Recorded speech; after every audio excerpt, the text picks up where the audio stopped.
Rain hammered against stained glass as Charleston's wealthiest families gathered to witness a perfect wedding. But perfection was a lie. Celine Vale stood at the altar wearing bruises beneath white lace, forced into marriage by a monster in a tuxedo and his father who controlled the courts. Then the cathedral doors exploded open. Lucien Moretti, the city's most feared kingpin, walked down the aisle and stopped the ceremony cold. What happened next tore apart Charleston's oldest dynasty and exposed secrets buried beneath generations of power. If you want to see how one woman's survival destroyed an empire, stay until the end. Like this video and comment your city so I can see how far this story travels. Rain came down hard the night Celine Vale learned that freedom was conditional. She sat on the edge of a secondhand mattress inside a studio apartment above Martinez Bakery on Whitaker Street, counting the weeks she'd survived alone. 19 weeks since she fled. 19 weeks without Dominic Mercer's hands around her throat. 19 weeks building something that almost felt like a life. The apartment smelled like yeast and burnt sugar rising through the floorboards. Cheap furniture bought with cash. No credit cards. No paper trails. She worked bookkeeping for a restaurant company downtown.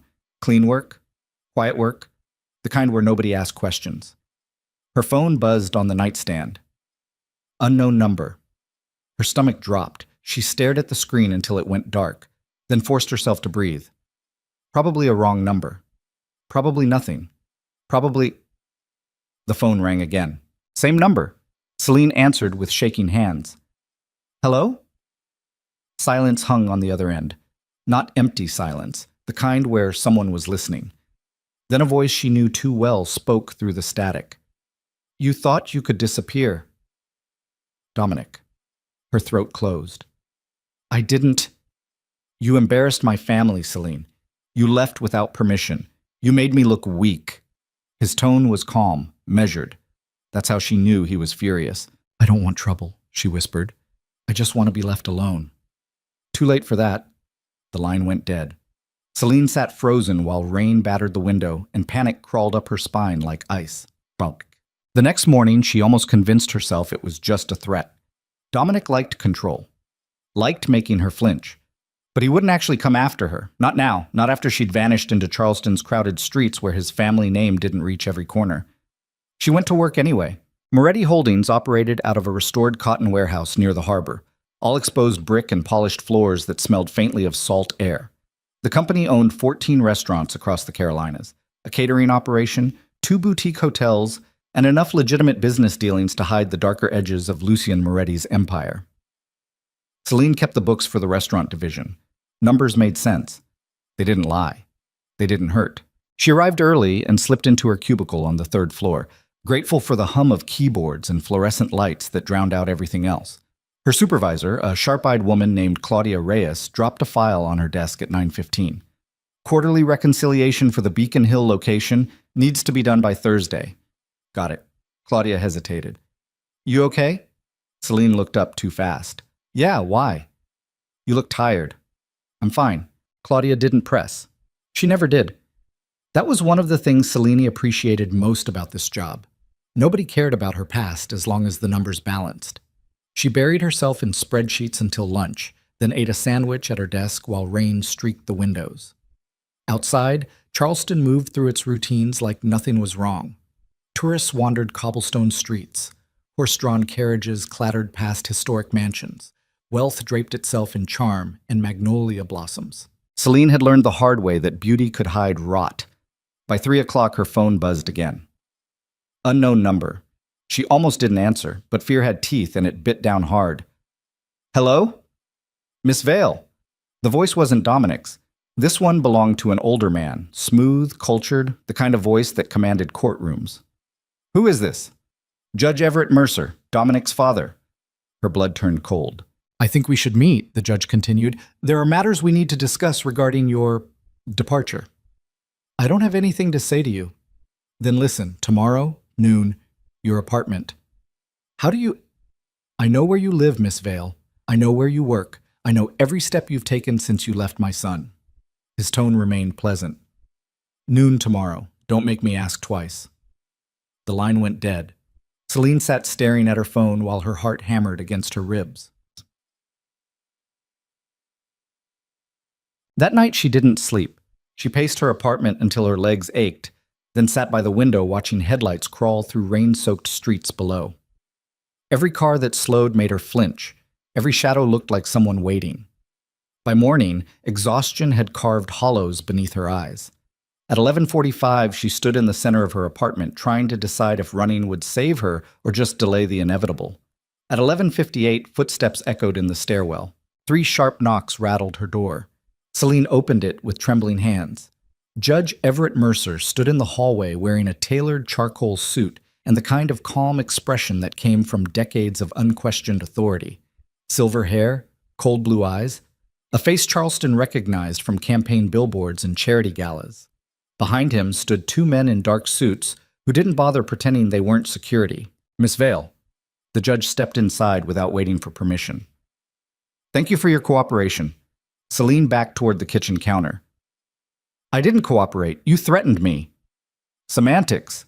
He glanced around the apartment with faint distaste. Small space, but I suppose it's functional. What do you want? The judge settled onto her second-hand sofa like he owned it. To make you an offer. I'm not interested. You haven't heard it yet. Celine's hands clenched into fists. I left your son because he put me in the hospital twice. I'm not going back. I'm aware of Dominic's temperament. The judge folded his hands calmly. It's unfortunate, but irrelevant. Irrelevant? My family has a reputation to protect. Your sudden disappearance created awkward questions. Questions that damage carefully built alliances. He paused. You will return. You will marry Dominic within 3 weeks. You will smile for the cameras and play the role expected of you. Celine laughed, a bitter, breathless sound. You're insane. Am I? The judge reached into his jacket and withdrew a manila envelope. He placed it on the coffee table between them. Open it. She didn't move. Go ahead, he said pleasantly. I insist. Celine picked up the envelope with shaking hands and pulled out a stack of documents. Bank statements, wire transfers, forged signatures bearing her name, evidence of embezzlement, fraud, money laundering, crimes she'd never committed but that looked horrifyingly real on paper. What is this? Insurance, the judge replied. Fabricated, of course, but remarkably convincing. If you refuse my offer, these documents will reach federal prosecutors by the end of the week.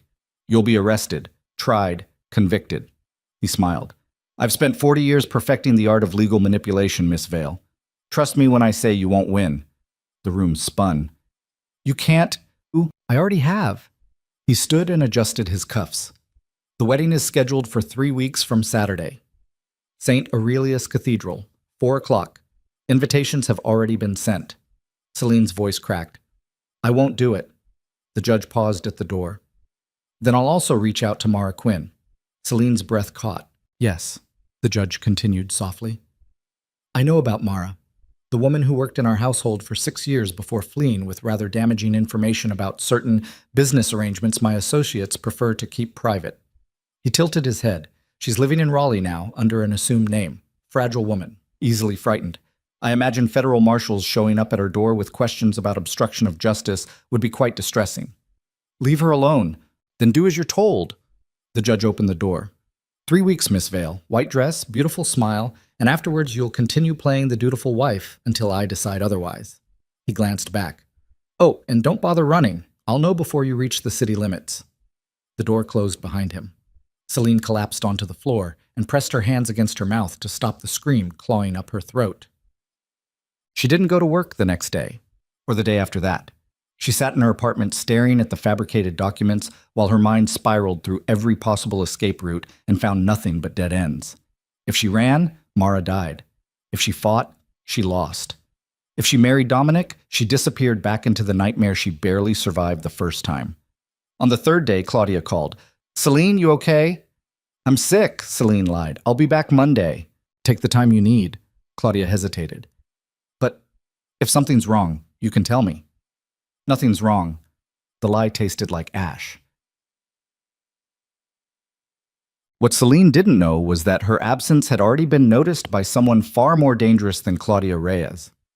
Lucien Moretti sat in his office on the 5th floor of Moretti Holdings, reviewing quarterly reports when Rafael Cruz, his head of security, knocked twice and entered without waiting.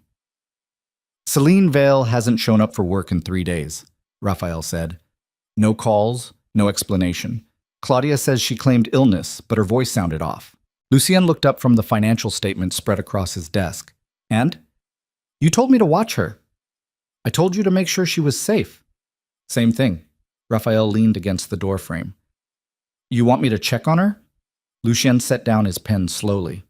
Why would I care if an accountant takes sick leave? Raphael raised an eyebrow. Because you've been watching her for 6 months like she's a puzzle you're trying to solve. She's good at her job. She's terrified, and you notice things like that. Lucien said nothing. Raphael waited. Finally, Lucien stood and walked to the window overlooking the harbor. Ships moved through gray water beneath low clouds. Charleston spread out before him, a city built on old money, older secrets, and power structures that bent but rarely broke. Find out what's happening, Lucien said quietly. Legal or illegal methods? Efficient methods. Raphael smiled. My favorite kind. It took Raphael 48 hours to uncover the truth. He sat across from Lucien in the same fifth-floor office and laid out the findings with clinical precision. Celine Vale, 26, Foster System graduate, no family, dated Dominic Mercer for 18 months before disappearing 7 months ago. Raphael slid a folder across the desk. Hospital records show 2 emergency room visits during that time. Broken ribs, concussion, both explained away as accidents. Lucien's expression didn't change, but his hand stilled on the armrests. She filed a police report once, Raphael continued. It vanished from the system within 24 hours. Guess who made it disappear? Judge Mercer. Correct. Raphael pulled out another document. 3 weeks ago, the judge visited her apartment. Security footage from the bakery downstairs caught him entering with 2 bodyguards. He stayed 12 minutes. What did he want? Don't know yet. But 2 days later, wedding invitations went out for Dominic Mercer and Celine Vale. Ceremony scheduled for Saturday at St. Aurelius Cathedral. Lucien leaned back slowly. She agreed to marry him. Looks that way. Why? Raphael hesitated. That's the part that doesn't make sense. She ran from him 7 months ago. Why go back now? Lucien stared at the folder for a long moment. Because someone forced her. You want me to dig deeper? No. Lucien stood and buttoned his jacket. I'll handle this myself. Raphael blinked. You? Yes. Lucien, she's an accountant who filed numbers for 6 months. Why does this matter? Lucien walked to the door, then paused. Because nobody should be forced into a cage. Raphael watched him leave, then muttered under his breath. This is going to get complicated. Lucien found Celine 3 days before the wedding. She was sitting alone in Franklin Park at dusk, staring at the fountain while families packed up picnic blankets and joggers finished their evening routes. She wore jeans and an oversized sweater that swallowed her frame. Her hair hung loose around her face. She looked smaller than he remembered. Lucien approached slowly and stopped a few feet away. Miss Vale. She startled and looked up, eyes wide with panic until recognition settled in. Mr. Moretti? She stood quickly, brushing invisible dirt from her jeans. I'm sorry, I didn't mean to... Sit. She sat. Lucien lowered himself onto the bench beside her, close enough to speak quietly, but far enough to avoid crowding. You've been missing work. I know. I'm sorry. I've been... Don't apologize. His voice was calm, steady. Just tell me what happened. Celine shook her head. Nothing. I've just been sick. You're lying. She flinched. Lucien turned to face her fully. I know about Dominic Mercer. I know about the hospital visits. I know about the wedding. Celine's breath hitched. How? I pay attention. He paused. Why are you marrying him? It's complicated. Uncomplicate it. She laughed bitterly. You wouldn't understand. Try me. For a long moment, Celine said nothing, then quietly, his father will destroy me if I don't. He'll hurt someone I care about, and I don't have any way to fight back. Lucien studied her face, the bruises hidden beneath makeup, the exhaustion carved into her features, the way her hands trembled even when she tried to hold them still. What if I told you there's another option? He said. Celine looked at him like he'd just offered her the moon. There isn't? There is. Lucien leaned forward slightly. Let me handle the Mercers. You can't. I can. His tone carried absolute certainty. And I will. But I need you to trust me. Celine stared at him, searching his face for the lie, the trap, the angle that would hurt her later. She found nothing but steady gray eyes and a promise that felt impossibly real. "Why would you help me?" she whispered. Lucienne hesitated. Then, "Because 6 months ago, you stayed late to finish reconciliation reports nobody else cared about. Because you never stole, never lied, never caused problems. Because I watched you eat lunch alone every day like you were afraid someone would take it away." He paused. "And because nobody deserves to be handed back to the person who broke them." Celine's throat tightened. "What do I have to do?" she asked. "Nothing." Lucien stood. "Just show up to the wedding." "That's it?" "That's it." He pulled a business card from his jacket and handed it to her. "If anything changes before Saturday, call me, day or night." Celine took the card with shaking hands. "What are you going to do?" Lucien smiled, a cold, dangerous expression that made her believe for the first time in months that maybe the Mercers weren't untouchable after all. "I'm going to burn their empire to the ground." Tanshams. Lucien spent the next 72 hours orchestrating a war. He pulled every resource he controlled: investigators, hackers, lawyers, federal contacts cultivated through years of carefully balanced favors.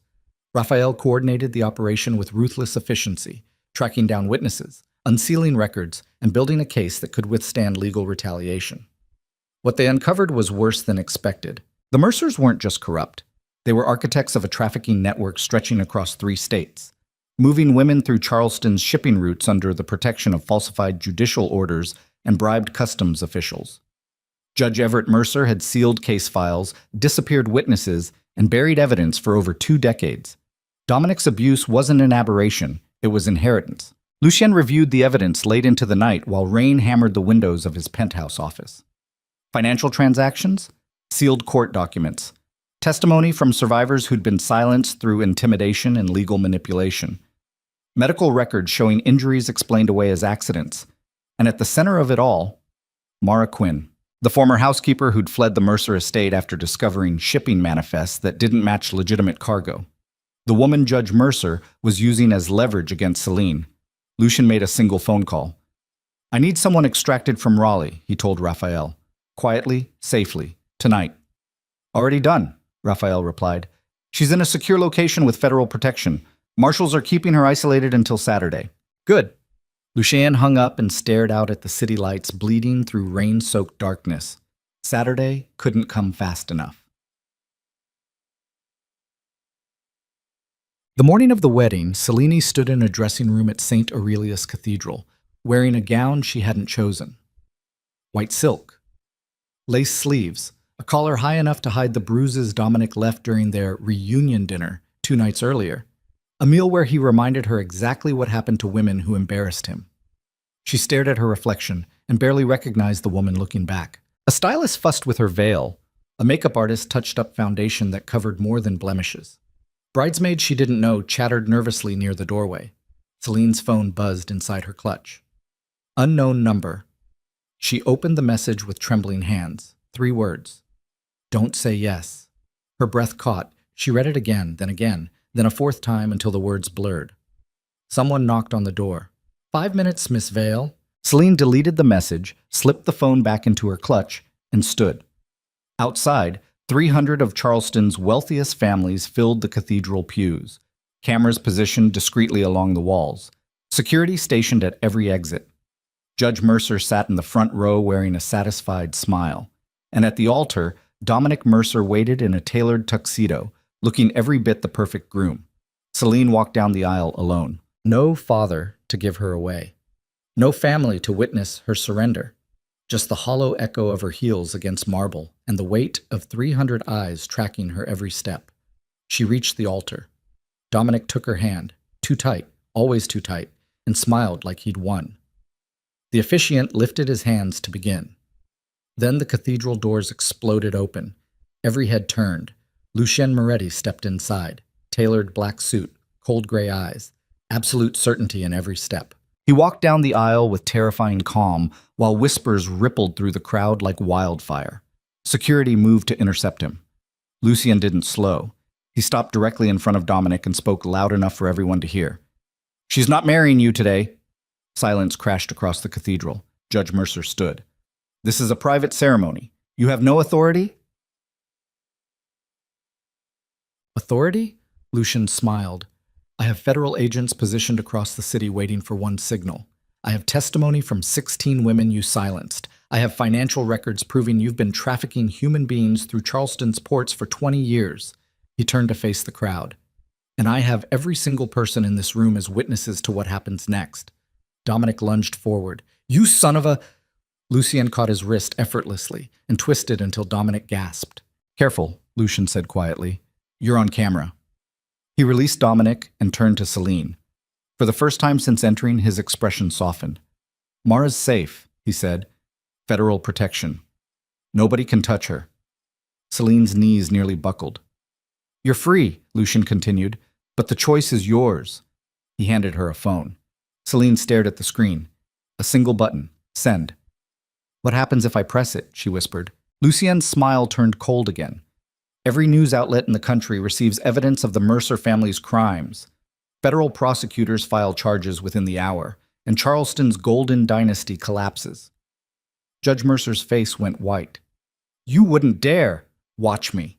Celine looked at Dominic, the man who'd broken her ribs, shattered her confidence, and tried to bury her beneath his family's power. Then she looked at the judge, the man who thought a foster girl would never be believed over a dynasty. Her finger hovered over the button. Dominic grabbed her wrist. Don't you fucking... Celine pressed send. The cathedral erupted. Every phone in the room exploded with notifications simultaneously. Documents flooded newsrooms. Federal databases updated in real time. FBI servers received encrypted files containing 2 decades of evidence. Guests screamed, cameras flashed, politicians bolted for side exits. Federal agents stormed through the main doors before anyone could move. Dominic was dragged away in handcuffs, still wearing his tuxedo, while photographers captured every second of his humiliation. Judge Mercer stood frozen as his carefully constructed empire disintegrated around him. And Celine pulled the veil from her head and let it fall to the marble floor like a ghost finally leaving her body. She walked back down the aisle. Free. Lucien fell into step beside her. What happens now? She asked quietly. Now? Lucien opened the cathedral doors. Outside, rain had stopped. Sunlight broke through storm clouds. Now you decide what comes next.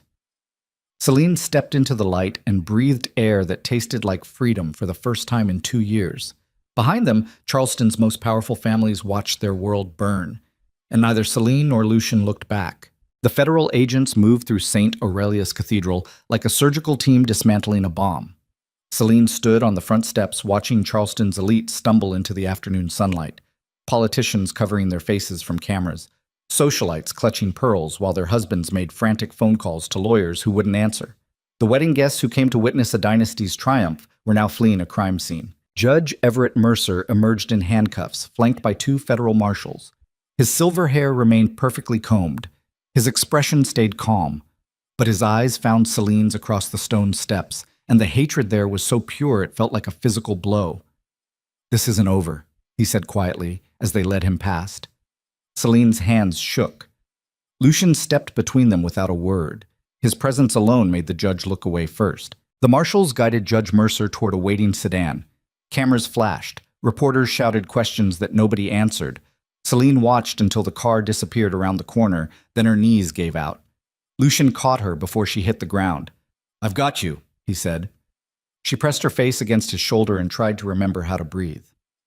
Peace. Raphael appeared 15 minutes later driving a black SUV with tinted windows. He pulled up to the cathedral's side entrance where Lucien had moved Celine away from the media circus still raging out front. We need to go, Raphael said through the open window. Now. Lucien helped Celine into the back seat, then climbed in beside her. Raphael accelerated before the door fully closed. Where are we going? Celine asked. Somewhere safe, Lucien replied. That's not an answer. It's the only one I've got right now.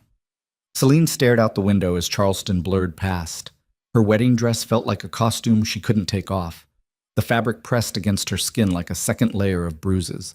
Raphael caught her eye in the rearview mirror. You did good back there. I destroyed everything. You survived, Lucien corrected. There's a difference. Celine didn't respond. She was too busy watching her phone explode with notifications, news alerts, social media posts, messages from numbers she didn't recognize. The story was everywhere. Photos of her in the wedding dress, Photos of Dominic in handcuffs, headlines screaming about Charleston's fallen dynasty. She turned the phone off and pressed her forehead against the cool glass. "Where's Mara?" she asked quietly. "Federal safe house in Virginia," Raphael said. "She's been asking about you every hour." "Can I talk to her?" "Not yet. Marshals want to keep communication locked down until the initial interviews are complete."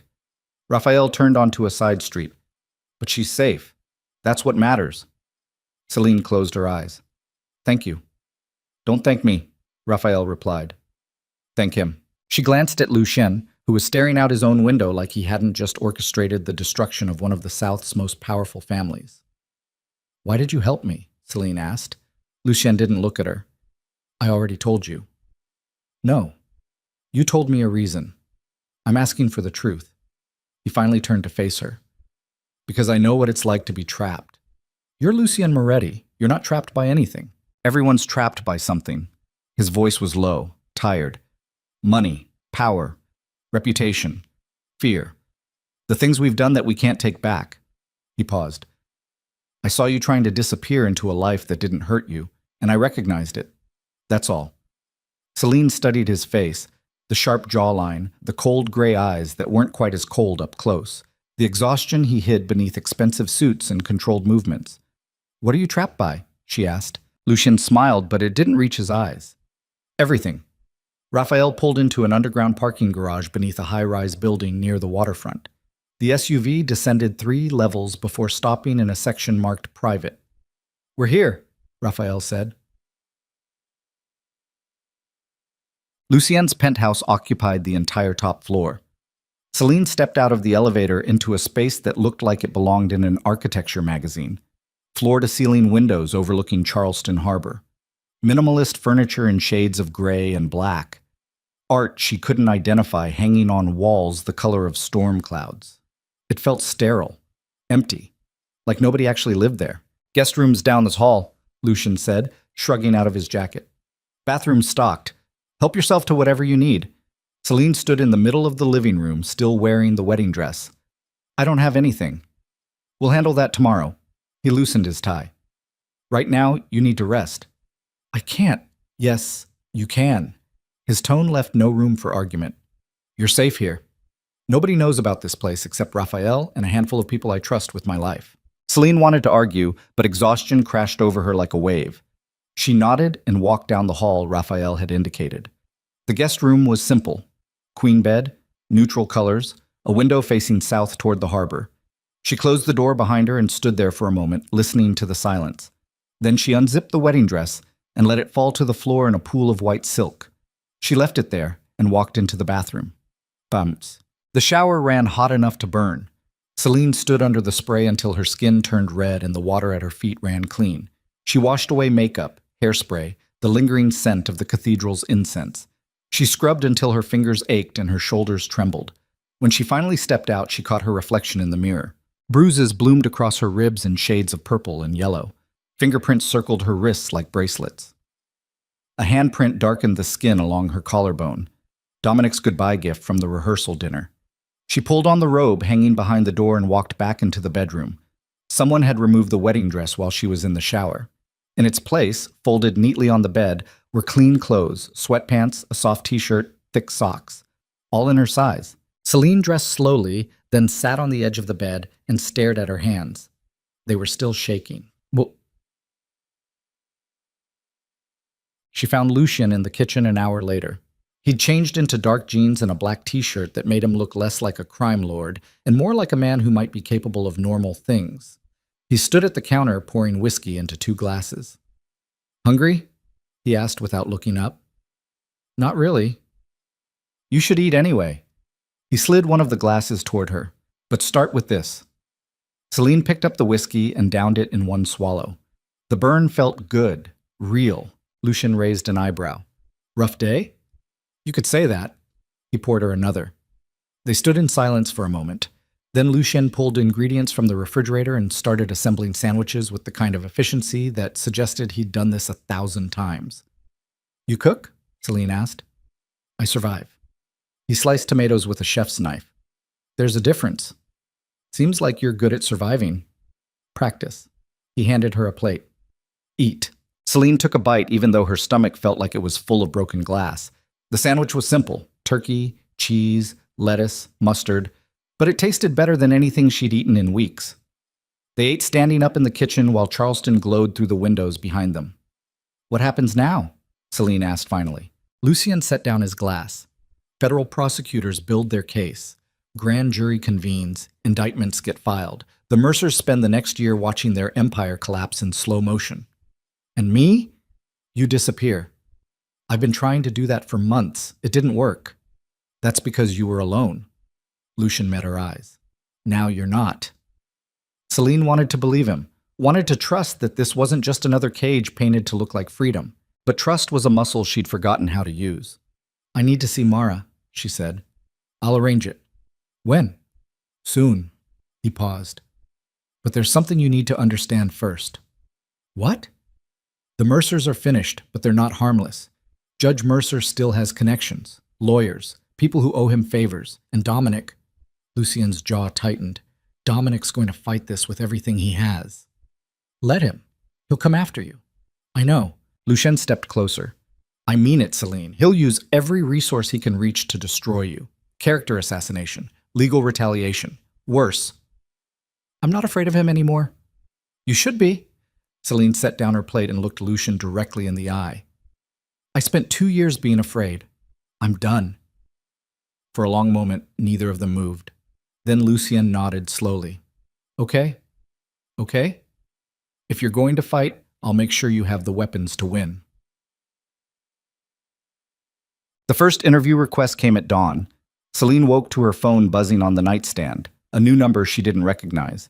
She answered without thinking. Miss Vale? A woman's voice, professional, eager. This is Amanda Cross from the Associated Press. I was hoping to schedule an interview regarding yesterday's events at... Celine hung up. The phone rang again immediately. She turned it off and stared at the ceiling. Downstairs, she found Lucien already awake, sitting at the dining table with a laptop and 3 phones arranged in front of him like weapons. He looked like he hadn't slept. Coffee's fresh, he said without looking up. Celine poured herself a cup and sat across from him. Reporters are calling.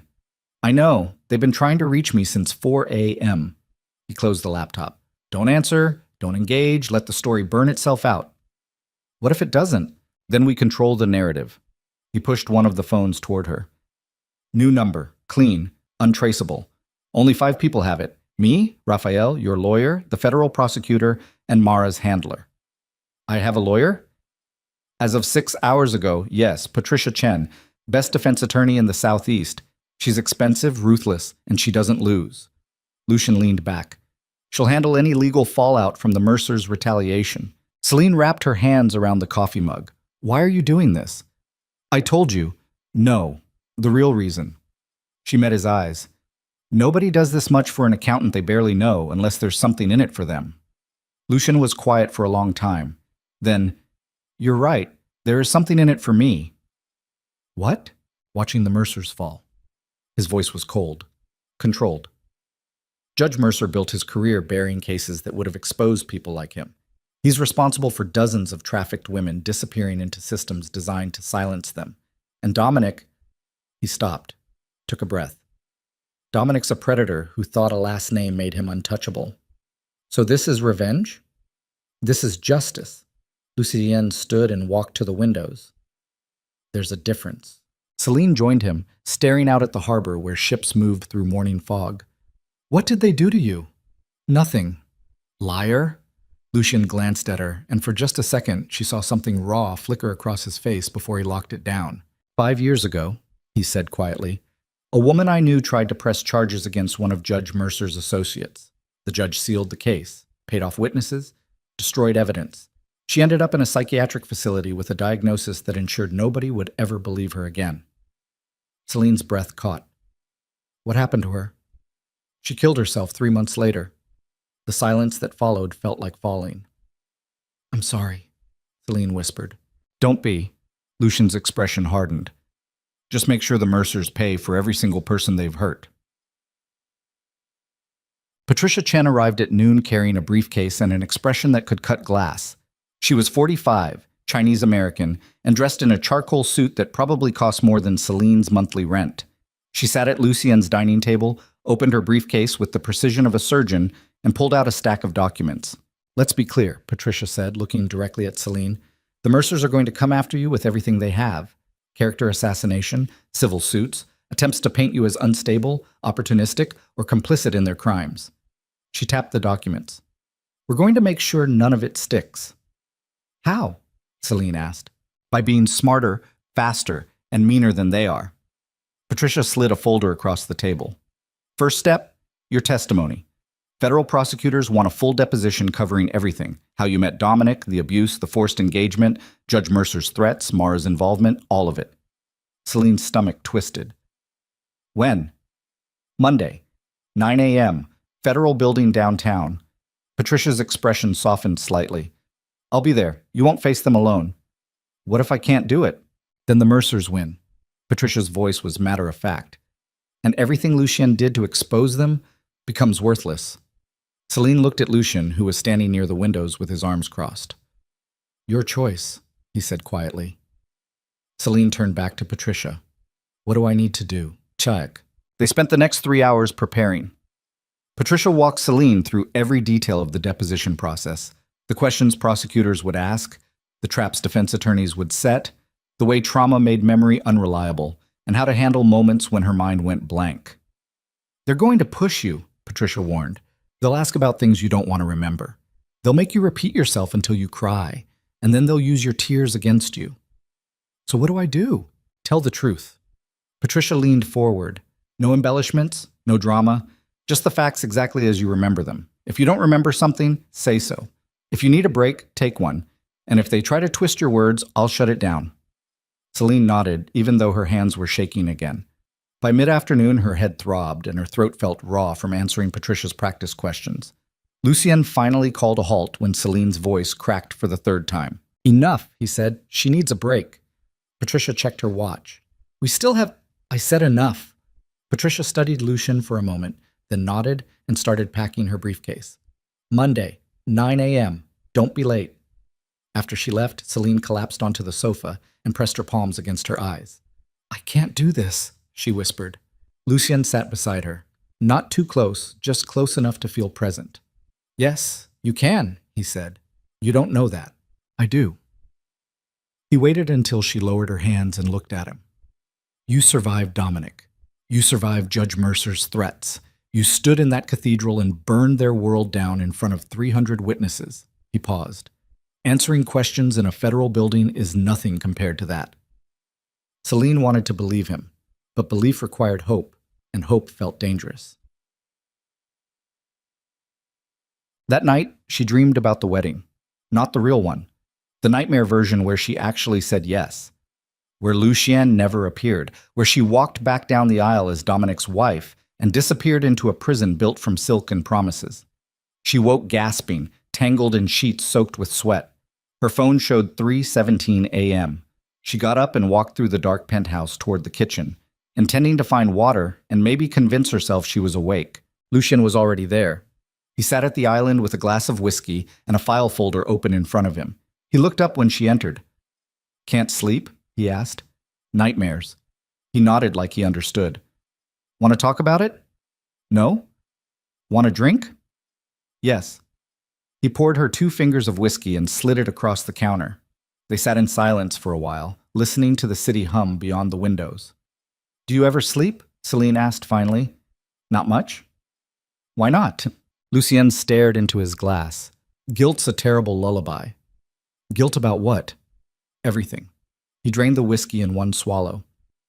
"Every person I've hurt. Every choice I can't take back. Every compromise I made because it was easier than fighting." Celine studied his profile, the sharp angles, the exhaustion etched into the lines around his eyes, the way he held himself like a man expecting an attack from every direction. "You're not what I expected," she said. "What did you expect?" "A monster." Lucien smiled without humor. "Who says I'm not?" "Monsters don't save people." "Sure they do." He poured himself another drink. "Sometimes the only thing that stops a monster is a bigger monster." Celine reached across the counter and touched his hand. Not holding it, just touching. Lucien went very still. Thank you, she said quietly. He looked at her hand on his, then at her face. For what? For being the bigger monster. For a long moment, neither moved. Then Lucien pulled his hand away gently. You should get some sleep. So should you. I will. They both knew he was lying. Atits. Monday morning arrived too fast. Celine dressed in clothes Patricia had sent over. A navy blue suit that made her look older, more serious, less like the terrified woman who'd stood at that altar. She stared at her reflection in the mirror and practiced breathing. Lucien knocked once and entered without waiting. Ready? He asked. No. Good. That means you're paying attention. He adjusted his tie. Raphael's driving. Patricia will meet us there, and I'll be in the building the entire time. You can't be in the room with me. I know, but you'll know I'm there. Celine turned to face him. Why does that matter to you so much? Lucien held her gaze for a beat too long. Because nobody should have to face this alone. The federal building loomed gray and imposing against a sky threatening rain. Raphael pulled up to a side entrance where Patricia waited with two federal marshals. Reporters crowded the front steps, shouting questions that nobody answered. Stay close, Patricia said as Celine climbed out of the SUV. Don't look at the cameras. Don't respond to anything they say. They moved through the building like a tactical unit, Patricia leading, marshals flanking, Celine in the middle, trying to remember how to breathe. The deposition room was smaller than she expected. A long table, recording equipment, 3 federal prosecutors on one side, an empty chair on the other. Patricia guided Celine to the chair and sat beside her. Remember, Patricia whispered, truth, precision, no embellishment. Celine nodded. The lead prosecutor, a severe woman in her 50s named Director Walsh, opened a file and looked directly at Celine. State your full name for the record. Celine Marie Vale. And you understand you're here voluntarily to provide testimony regarding crimes allegedly committed by Dominic Mercer and Judge Everett Mercer. Yes. Let's begin. Director Walsh clicked her pen. How did you meet Dominic Mercer? Celine's throat tightened, but she forced the words out anyway. Bisect. 3 hours later, Celine stumbled out of the deposition room feeling like she'd been turned inside out. Patricia caught her elbow. You did well. I threw up twice. And you kept going. That's what matters. Patricia guided her toward a private elevator. The prosecutors have everything they need. Now we wait. For what? For the Mercers to make their next move. They didn't have to wait long. Raphael met them in the parking garage with his expression darker than usual. We have a problem, he said. Lucien stepped out of the SUV. What happened? Dominic posted bail an hour ago. The world tilted. How? Celine whispered. The charges. His lawyers argued he wasn't a flight risk. Judge granted bail at $5 million. The family posted it immediately. Raphael's jaw clenched. He's out. Lucien's expression went cold. Where's he now? Unknown. He left the detention center with his attorneys and disappeared. Celine felt the ground drop out from under her. Dominic was free. Somewhere in Charleston, the man who'd broken her ribs and shattered her life was walking around free while she hid in a penthouse prison of a different kind. We need to move her, Raphael said to Lucien. Now. Move me where? Celine's voice cracked. Lucien turned to face her. Somewhere he can't find you. I'm not running again. This isn't running. This is strategy. It feels the same. It's not. Lucien's tone was firm. Dominic's going to try something, and when he does, I need you somewhere I can protect you. Celine laughed bitterly. So I traded one prison for another? That's not fair. Isn't it? She stepped back. You say I'm free, but I'm still hiding, still afraid, still letting him control my life. He'll kill you if you're not careful. Then let him try. The words erupted before she could stop them. I'm tired of being afraid. I'm tired of hiding. I'm tired of waiting for someone else to save me. Silence fell across the parking garage. Lucien stared at her. What are you saying? Celine met his eyes. I'm saying I want to fight back. You already did. You gave testimony. I want to face him. Her voice was steady now, clear. Not in a courtroom, not through lawyers. I want him to see what he didn't break. Raphael muttered something under his breath. Patricia looked horrified. Absolutely not. That's... The only way I'll ever be free, Celine finished. If I keep hiding, he wins. Even if he goes to prison, he wins, because I'm still afraid. Lucien's expression was unreadable. What exactly are you proposing? Celine took a breath. I want to talk to him, face to face, somewhere public, somewhere he can't hurt me. That's suicide. No, that's taking my life back. For a long moment, nobody spoke. Then Lucien nodded slowly. Okay? Okay? Raphael looked at him like he'd lost his mind. You're not seriously? Set it up, Lucien said to Raphael. Somewhere neutral. Cameras everywhere. Security, I trust. And I want eyes on Dominic 24/7 until it happens. Raphael opened his mouth to argue, then closed it. You're both insane. Probably, Lucien agreed. He looked at Celine. But if we're doing this, we do it my way, my terms, my protection. Celine nodded. Deal. Patricia gathered her briefcase with sharp, angry movements. I'm advising against this on every legal and personal level. Noted, Celine said. Patricia stared at her for a moment, then sighed. Fine, but I'm billing triple for this. They spent the next 48 hours planning. Raphael identified a location, a waterfront restaurant Lucien owned that could be secured completely. Cameras in every corner, armed security disguised as staff, exits controlled. Dominic's lawyers agreed to the meeting with surprising speed. He wants this, Patricia warned, which means he's planning something. Let him plan, Celine said. The night before the meeting, she couldn't sleep again. She found Lucien on the penthouse balcony staring out at the harbor. He didn't turn when she stepped outside. Second thoughts? He asked. Constant thoughts. She leaned against the railing beside him. What if I freeze? You won't. How do you know? Because you didn't freeze when his father threatened you. You didn't freeze at the cathedral, and you didn't freeze during 3 hours of federal questioning. He glanced at her. You're stronger than you think. I don't feel strong. Strength isn't about not being afraid. Lucien's voice was quiet. It's about being terrified and doing it anyway. Celine looked at him, really looked at him. The exhaustion carved into his features, the weight he carried like armor, the loneliness that clung to him even surrounded by walls and wealth. Can I ask you something? She said. Depends what it is. That woman. The one Judge Mercer destroyed. Did you love her? Lucien was silent for so long Celine thought he wouldn't answer. Then, yes. I'm sorry. Don't be. He turned to face her fully. Be angry. Use it. Make sure what happened to her never happens to anyone else. Celine nodded. They stood together in the darkness while Charleston slept around them, two people carrying scars they'd never fully show each other. Whatever happens tomorrow, Lucien said quietly, I'll be there. I know. And if he tries anything, he won't. Celine's voice was steady. Because for the first time in 2 years, I'm not walking into that room alone. Plus, the restaurant was called Meridian. It sat at the edge of Charleston Harbor with floor-to-ceiling windows overlooking dark water. Lucien had cleared the entire building except for security, leaving the main dining room empty, save for a single table in the center. Celine arrived at 7 p.m., wearing the same navy suit from the deposition. Patricia and Raphael flanked her like bodyguards. Lucien waited inside near the kitchen with a clear view of the table. At 7:15, Dominic Mercer walked through the front door. He looked different than the last time she'd seen him. Thinner, hollow-eyed.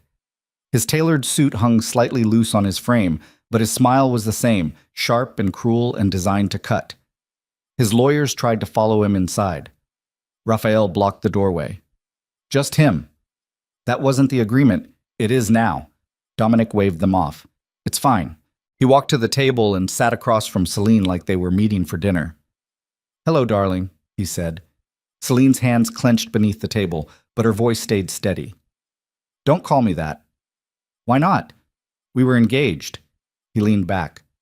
Or did you forget while you were busy destroying my family? Your family destroyed itself. Dominic's smile widened. Did they? Or did you just let yourself become a weapon for a criminal? Better a weapon than a victim. Are you sure about that?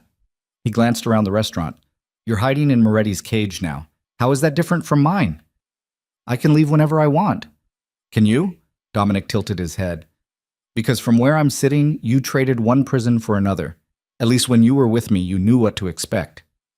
Celine forced herself to breathe. I came here to tell you something. I'm listening. You don't scare me anymore. Dominic's expression flickered. Liar. I'm terrified, Celine admitted, but not of you. I'm afraid of becoming the person I was when I was with you, small, silent, broken. And I'm never going back to that. You think you have a choice? I know I do. Dominic leaned forward. You destroyed my father's career. You humiliated me in front of Charleston's elite. You think I'm going to let that go? I don't care what you let go. You should. His voice dropped. Because I'm going to spend every day for the rest of my life making you regret what you did. Celine met his eyes. Good. That surprised him. Good? He repeated. If you're focused on me, you're not hurting anyone else. She stood. So come after me, Dominic. Waste your lawyers, burn your family's money, destroy whatever's left of your reputation trying to make me pay. She paused. But you'll never make me small again. She turned to walk away. Dominic's chair scraped back. We're not done. Yes, we are. He grabbed her wrist. The room exploded into motion. Raphael appeared from nowhere and twisted Dominic's arm behind his back before he could tighten his grip. Security flooded in from 3 directions. Lucien crossed the dining room in 4 strides and positioned himself between Celine and Dominic with an expression that promised violence. Touch her again, Lucien said quietly, and I'll bury you. Dominic struggled against Raphael's hold.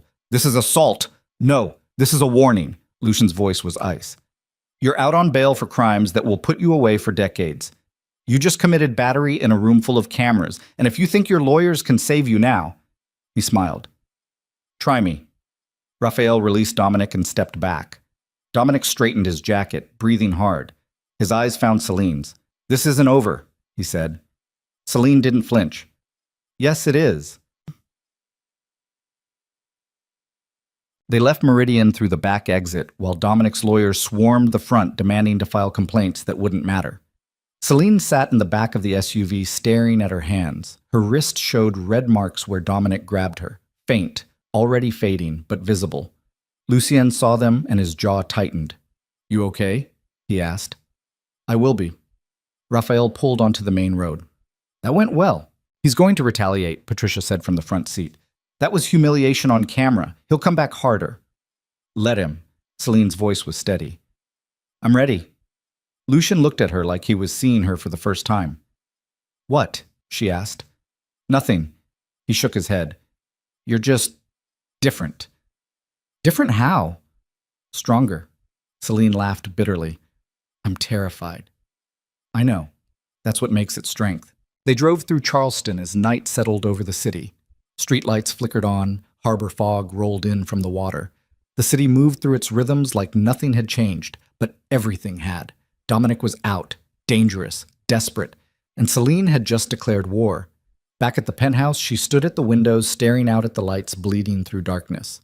Lucien joined her with 2 glasses of whiskey. What happens now? She asked. Now we wait for him to make his next move. And then? Then we end this. He handed her a glass. Permanently. Celine drank and felt the burn settle in her chest. Outside, Charleston glowed beneath a sky heavy with coming storms. And somewhere in that city, Dominic Mercer was planning his revenge. But for the first time, Celine wasn't running. She was ready to fight back. The attack came 3 days later. Not physical, not violent. Worse. Celine woke to her phone buzzing with notifications she didn't recognize. New emails flooding an inbox she rarely checked. Text messages from blocked numbers. Social media accounts she'd abandoned years ago, suddenly active with tags and mentions that made her stomach drop. She opened the first email. A photo loaded slowly. Her face, Dominic's face. Both younger, both smiling. The caption beneath read, Celine Vale, gold digger or co-conspirator? Her hands started shaking before she finished reading the article attached. A blog post published overnight across multiple platforms, written with the polish of professional PR and the venom of someone who knew exactly where to cut. It painted her as an opportunist who'd seduced Dominic Mercer for his family's money and connections, who'd fabricated abuse claims when the relationship soured, who'd orchestrated the cathedral scandal with Lucien Moretti, a known crime boss, to extort settlements and destroy the Mercer family's reputation for profit. The evidence looked damning. Bank statements showing deposits to her account that she'd never seen before, text messages she'd never sent. Photos doctored to remove bruises. Witness statements from people she'd never met claiming she'd bragged about taking the Mercers for everything they're worth. All of it fake. All of it believable. Celine scrolled through post after post, platform after platform, watching her credibility disintegrate in real time. The comments were brutal. Strangers calling her a liar, a whore, a criminal. Death threats mixed with rape threats mixed with promises to make her pay for destroying an innocent family. She barely made it to the bathroom before throwing up. I'll check. Lucian found her 20 minutes later still sitting on the floor with her back against the bathtub. He crouched in front of her without speaking, then gently took the phone from her shaking hands and read what she'd been looking at. His expression went cold. "When did this start?" he asked. "An hour ago. Maybe more." Her voice sounded hollow. "It's everywhere, Lucian. Every platform. Every news aggregator. They're calling me a con artist." "It's a smear campaign. It's working." She looked up at him with eyes that burned. "People believe it. They're sharing it. Federal prosecutors are going to see this and they'll know it's fabricated." "Will they?" Celine laughed bitterly. "Because it looks pretty fucking real to me." Lucien stood and made a call. "Raphael, we have a problem." While he talked, Celine pulled herself up and walked to the mirror. The woman staring back looked haunted, broken, like the girl Dominic had spent 2 years destroying was clawing her way back to the surface. She splashed cold water on her face and tried to breathe. Behind her, Lucien ended the call. "Raphael's tracing the origin," he said. "We'll find who's behind this and shut it down." "It doesn't matter." Celine turned to face him. "The damage is done. Once something's out there, it never really goes away." "Then we bury it with the truth." "What truth?" Her voice cracked. "That I'm a scared foster kid who let herself get beaten for 2 years because she didn't think she deserved better? That I ran away instead of fighting? That the only reason I'm alive is because you decided to save me?" She pressed her hands against the sink. "That's not a story people want to hear. It's the story that matters." "To who? Federal prosecutors who are going to wonder if I've been lying all along? A jury that'll see this and decide I'm too convenient a victim?" She shook her head. "Dominic just destroyed my credibility without laying a hand on me." Lucian stepped closer. "Then we rebuild it." "How?" "By proving every single claim is false. By exposing who paid for this campaign. By fighting a war I can't win." Celine cut him off. "I'm not you, Lucian. I don't have money or power or connections. I'm nobody." "You're not—" "I am." The words came out harsh, final. And pretending otherwise doesn't change reality.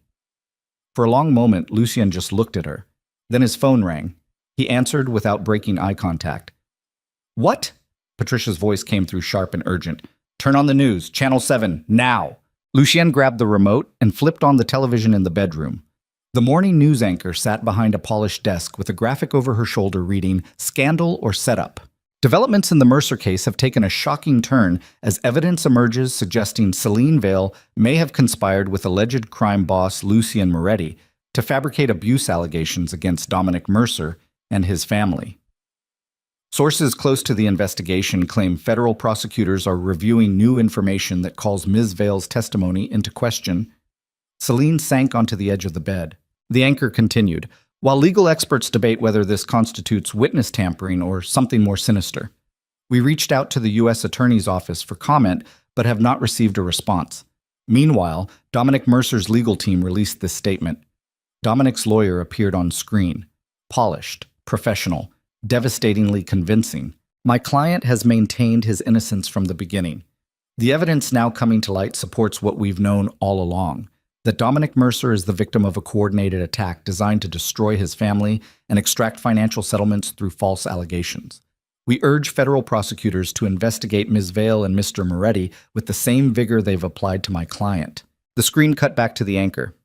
Coming up, character witnesses who say they've known Ms. Vale for years describe a pattern of manipulation, and Lucian turned it off. The silence felt like drowning. Patricia's voice came through the phone speaker. "We need to meet. Now."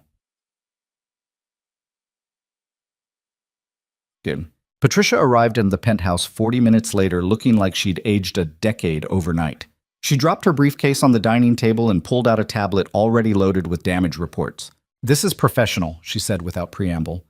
"Whoever orchestrated this spent serious money. The blog posts went live simultaneously across 24 platforms.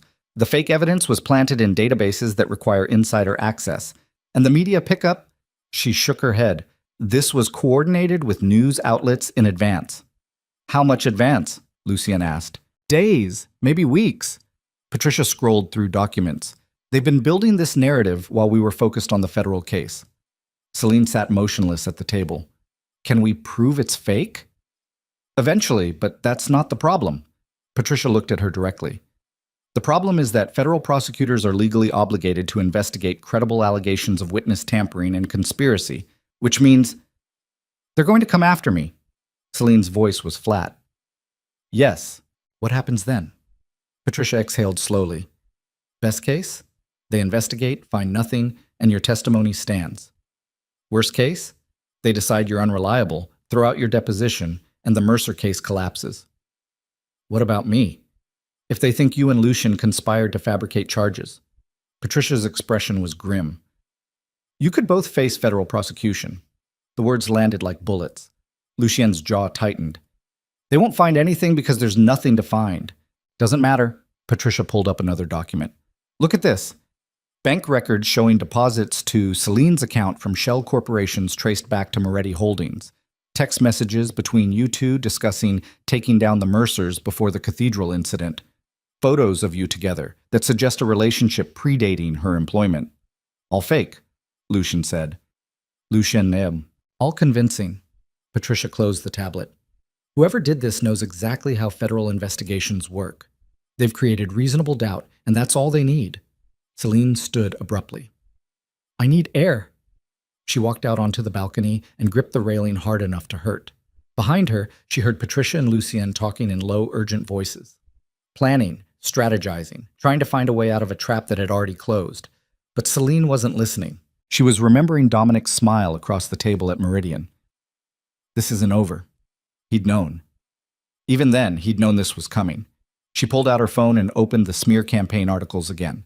Read through the comments, the threats, the strangers who'd decided she was guilty without knowing a single true thing about her life. Her phone buzzed with a new message. Unknown number. Her breath caught. She opened it. A photo loaded. Mara, standing in what looked like a parking lot. Scared. Alone. The caption beneath made Celine's blood turn to ice. Trade yourself for her. Midnight. Location to follow. Come alone or she dies.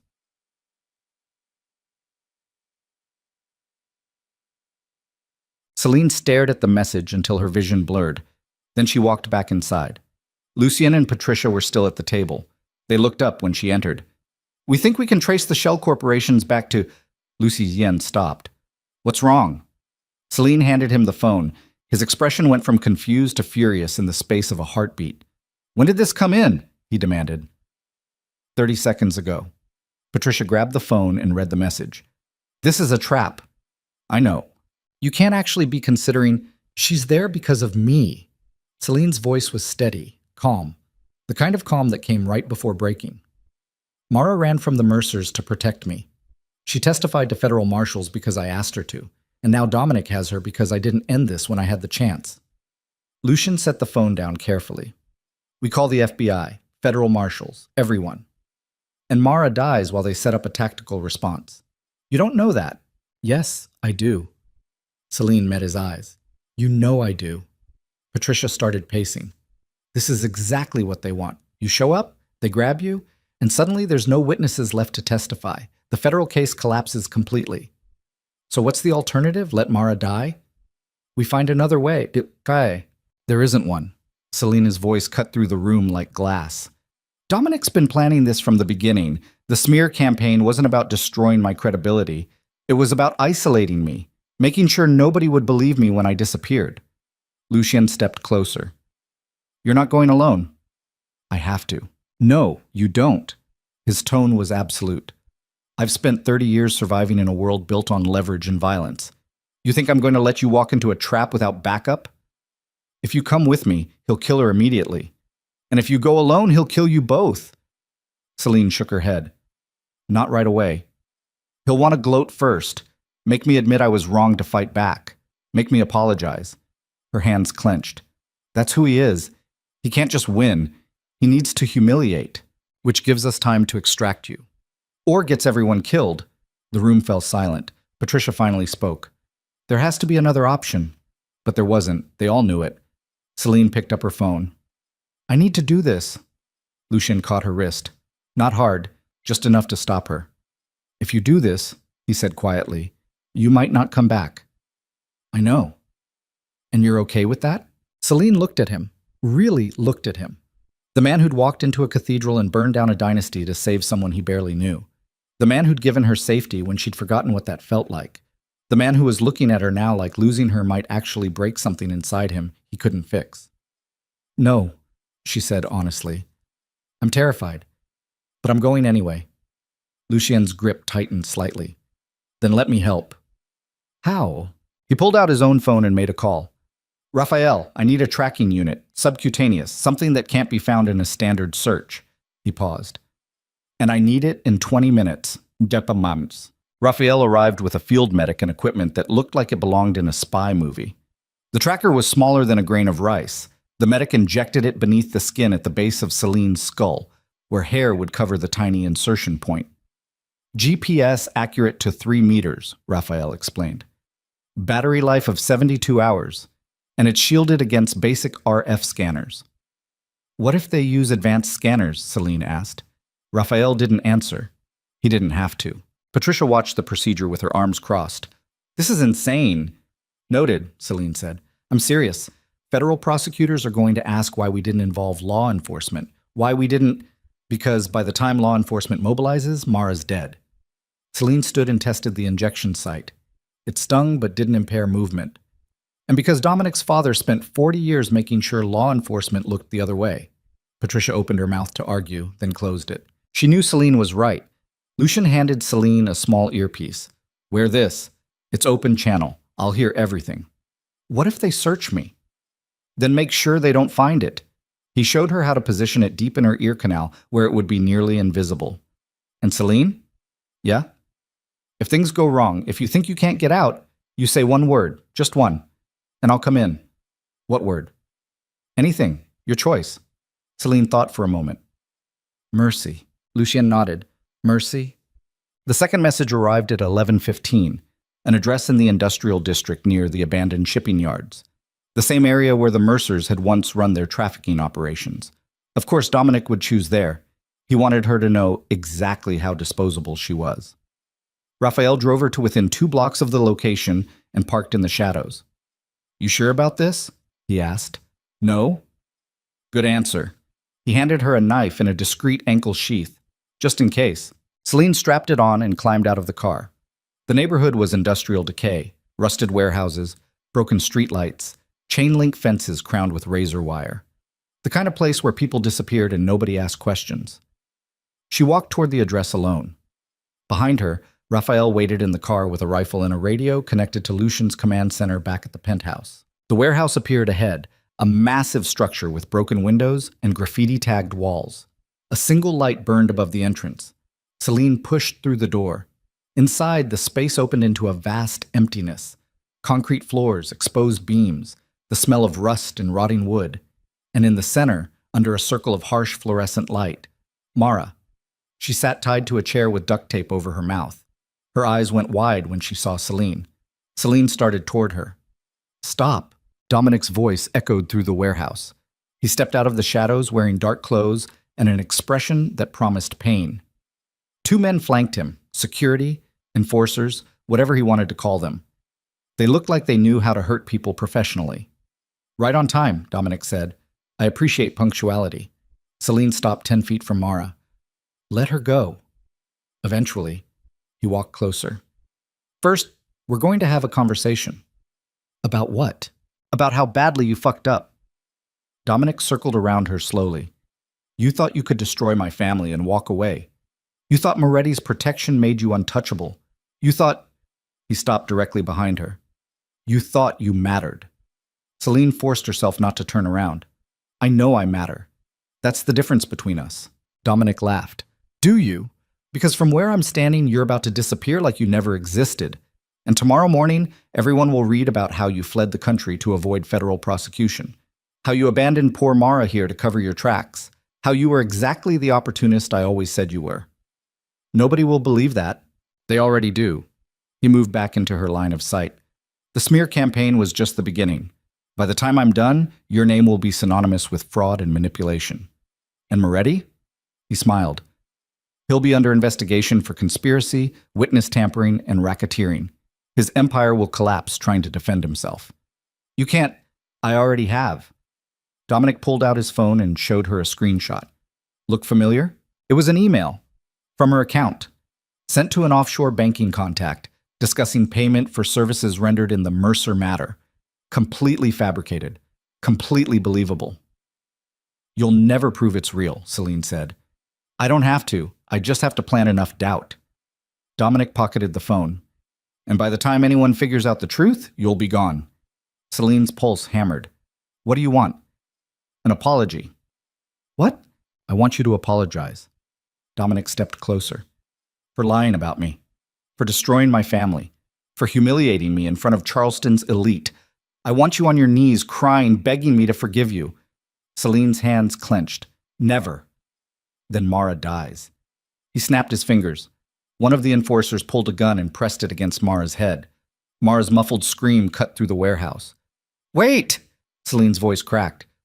Wait, don't apologize. She looked at Mara, terrified, shaking, tears streaming down her face. Then she looked at Dominic, the man who'd broken her ribs, shattered her confidence, made her believe she was worthless, and she made a choice.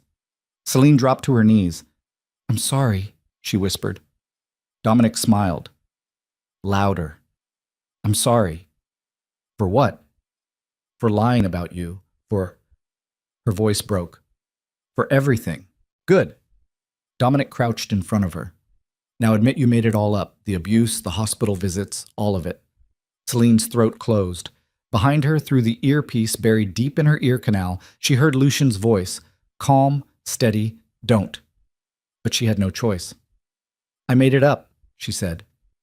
Dominic's smile widened. And? And I...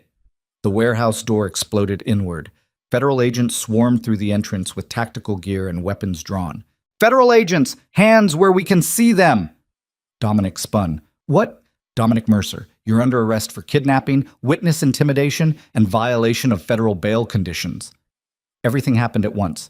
The enforcers reached for weapons. Agents shouted commands. Dominic bolted toward a side exit, and Celine lunged for Mara. She ripped the tape from Mara's mouth and started working on the ropes binding her wrists. I've got you, Celine said. I've got you. Gunfire cracked through the air. Celine threw herself over Mara as agents returned fire at the enforcers who'd been stupid enough to draw weapons. The shooting stopped as quickly as it started. Celine looked up. Both enforcers were down. Agents swarmed them with zip ties and barked medical codes into radios. Dominic was on his stomach 30 feet away with 3 agents pinning him to the concrete, and standing in the doorway, Lucien, with Patricia beside him and half a dozen more federal agents behind them. Celine stared. Patricia walked over and knelt beside her. You okay? How? Federal marshals got an anonymous tip about a kidnapping in progress, complete with GPS coordinates, audio recording, and video evidence of Dominic violating his bail conditions. Patricia's expression was grim. Funny how that works. Celine looked at Lucien. He met her eyes and said nothing, but she understood. He'd been recording everything, tracking everything. The moment Dominic grabbed Mara, federal jurisdiction kicked in.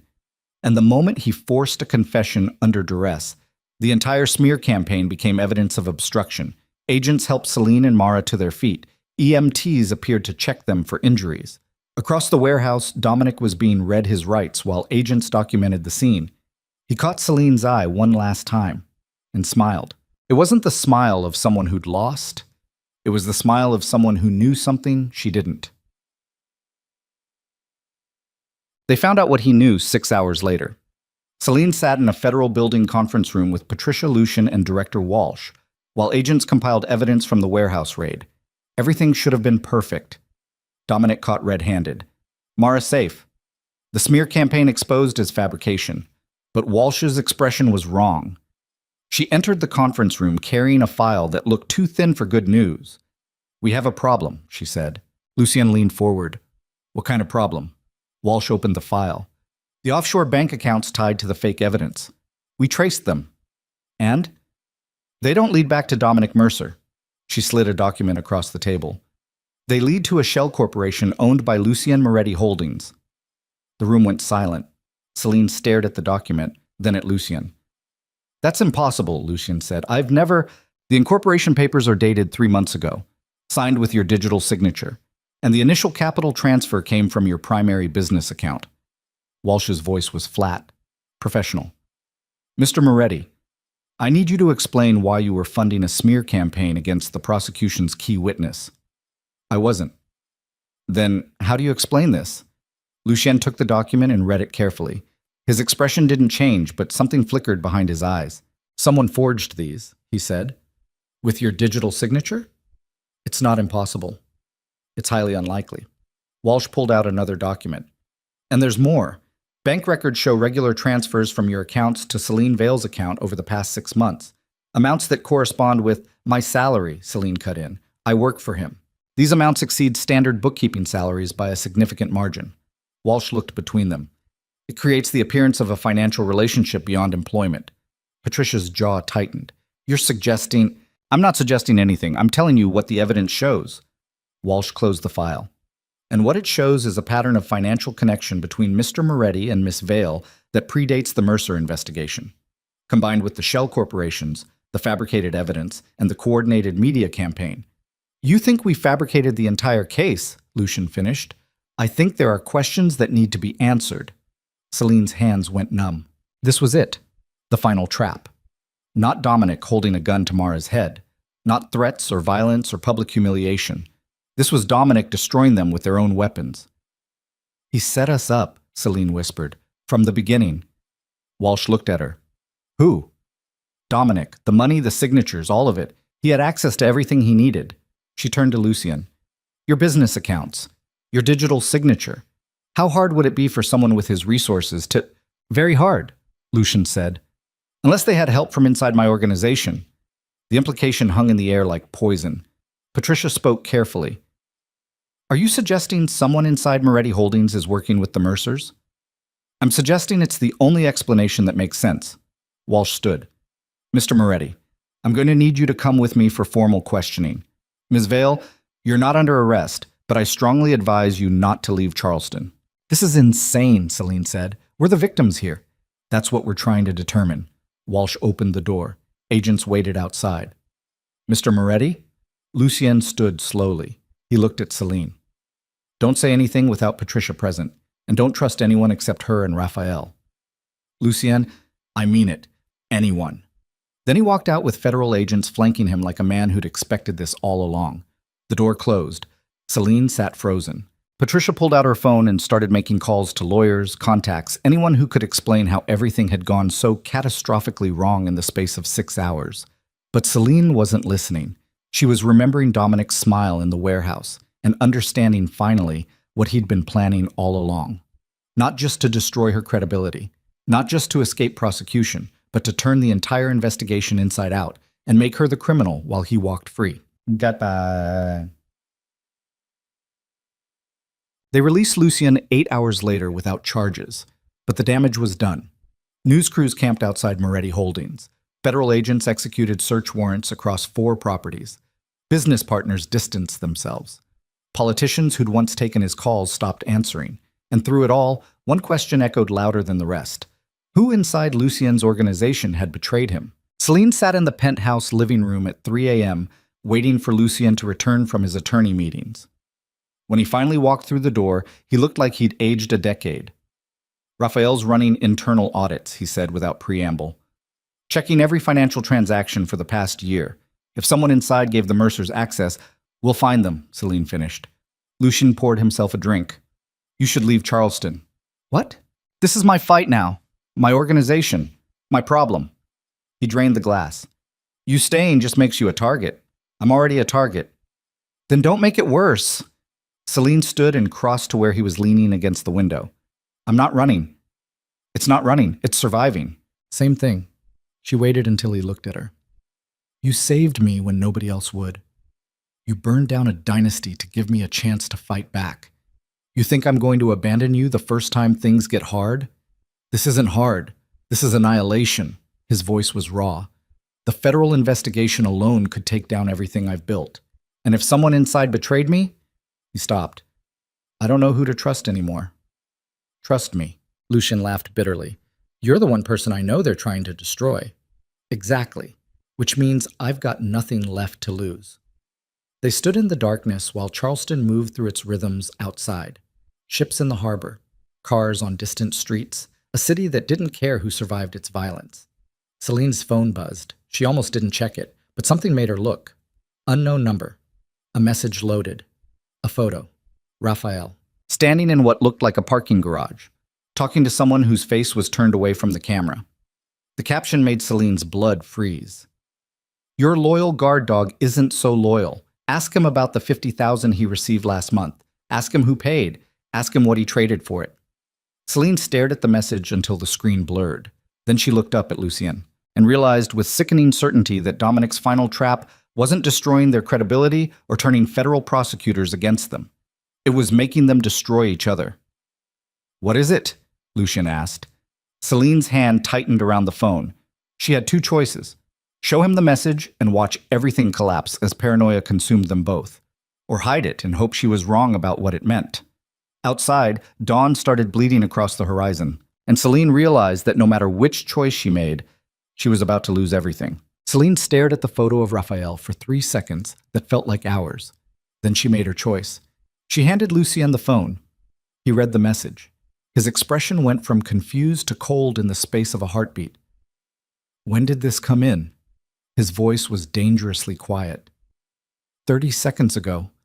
Lucien enlarged the photo, studying Raphael's face, the person he was talking to, the timestamp showing it was taken 2 weeks earlier. His jaw tightened with each passing second. This could be fabricated, he said, finally. So could everything else. Celine crossed her arms. But what if it's not? Then Raphael's been working with the Mercers since before the cathedral. The implications settled between them like broken glass. Raphael knew everything. Security protocols, safe house locations, internal communications, financial structures. If he'd been feeding information to the Mercers. We need to confront him, Celine said. No. Lucien set the phone down carefully. If he is compromised, confronting him tips our hand. We lose any chance of finding out how deep this goes. So what do? We test him. Lucien pulled out his own phone and typed something quickly. I'm going to feed him false information. If it reaches the Mercers, we'll know. And if it doesn't? Then someone's trying very hard to make us destroy each other. He sent the message. Either way, we find out who's really behind this. Celine wanted to argue, wanted to demand immediate answers. But Lucien was right. Paranoia was exactly what Dominic wanted. If they started tearing each other apart based on fabricated evidence, they'd do his work for him. How long do we wait? She asked. 24 hours. Lucien walked to the window. If nothing happens, Raphael's clean. If something does, he didn't finish. He didn't have to. God. The false information Lucien planted was simple. A fictitious meeting with a federal witness at a warehouse location that didn't exist, scheduled for the following night. If Raphael was compromised, the Mercers would show up. If he wasn't, nothing would happen. Celine spent the next day trying not to watch Raphael too closely. He moved through the penthouse like always, efficient, alert, professional. If he was betraying them, he showed no sign of it. But then, the best betrayals never did. Patricia arrived at noon with updates from the federal investigation that were somehow worse than expected. The forensic accountants found more fabricated transactions, she said, spreading documents across the dining table. Payments from Lucien's accounts to offshore entities that look like money laundering. Communications between you and Celine discussing handling the Mercer problem that read like conspiracy planning. All fake, Lucien said, obviously, but proving it's going to take months of digital forensics. And in the meantime, Patricia pulled up a news article on her tablet.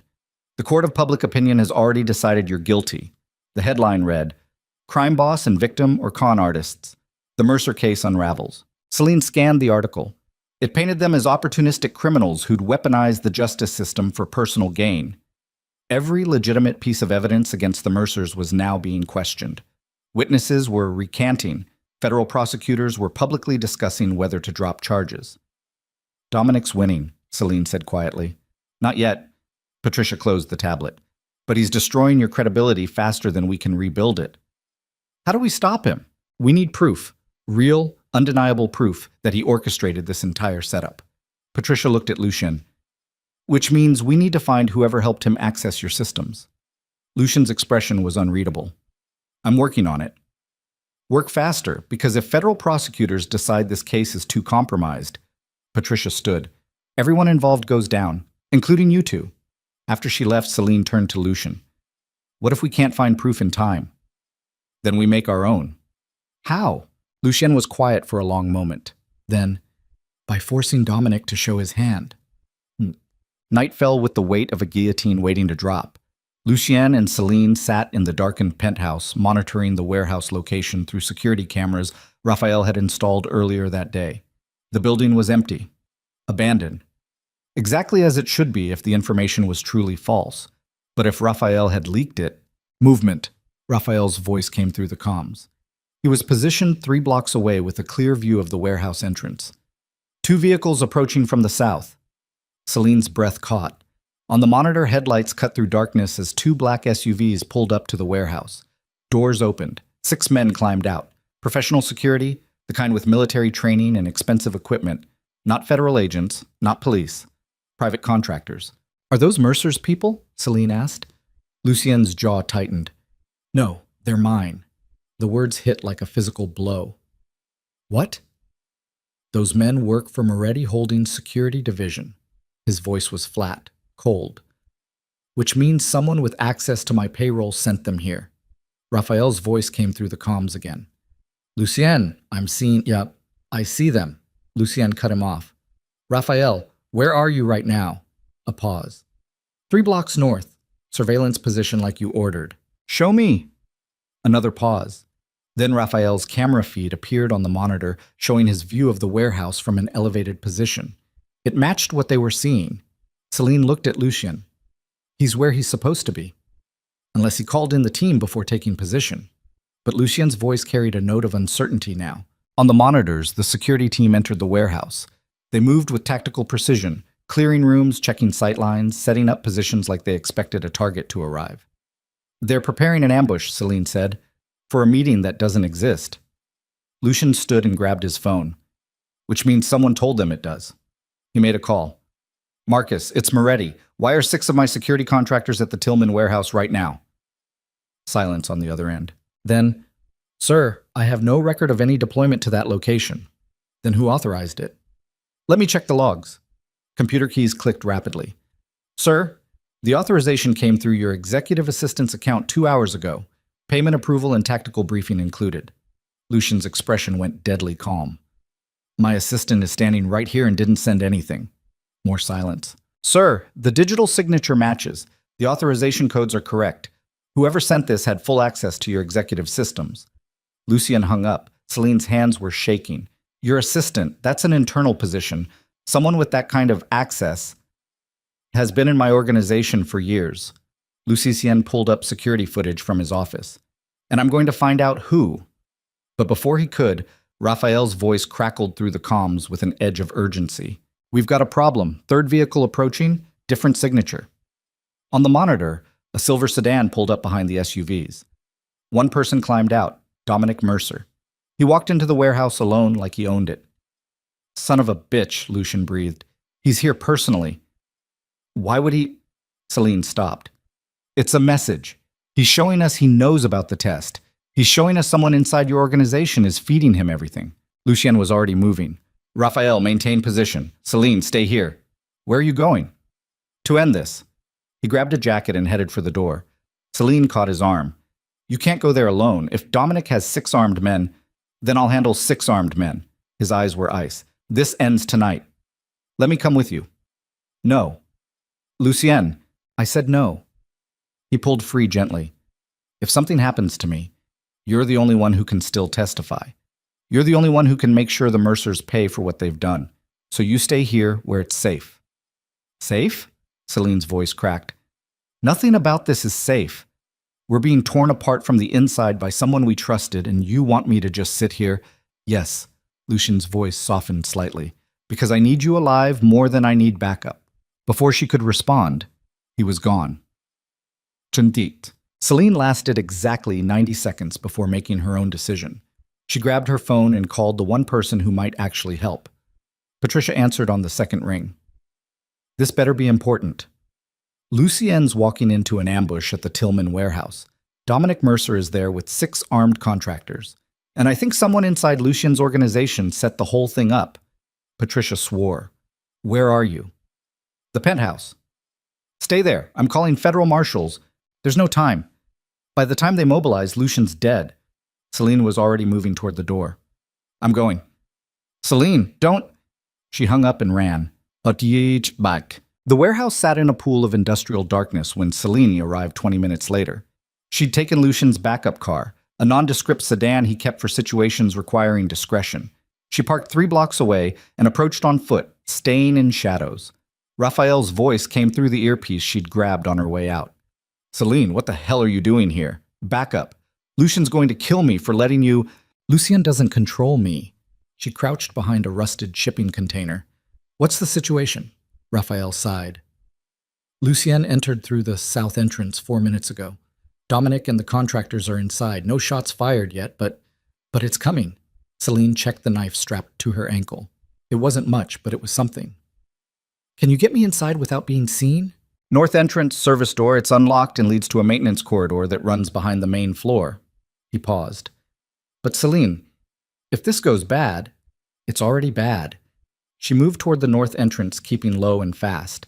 The service door opened silently. Inside, the maintenance corridor was narrow and dark and smelled like rust and old motor oil.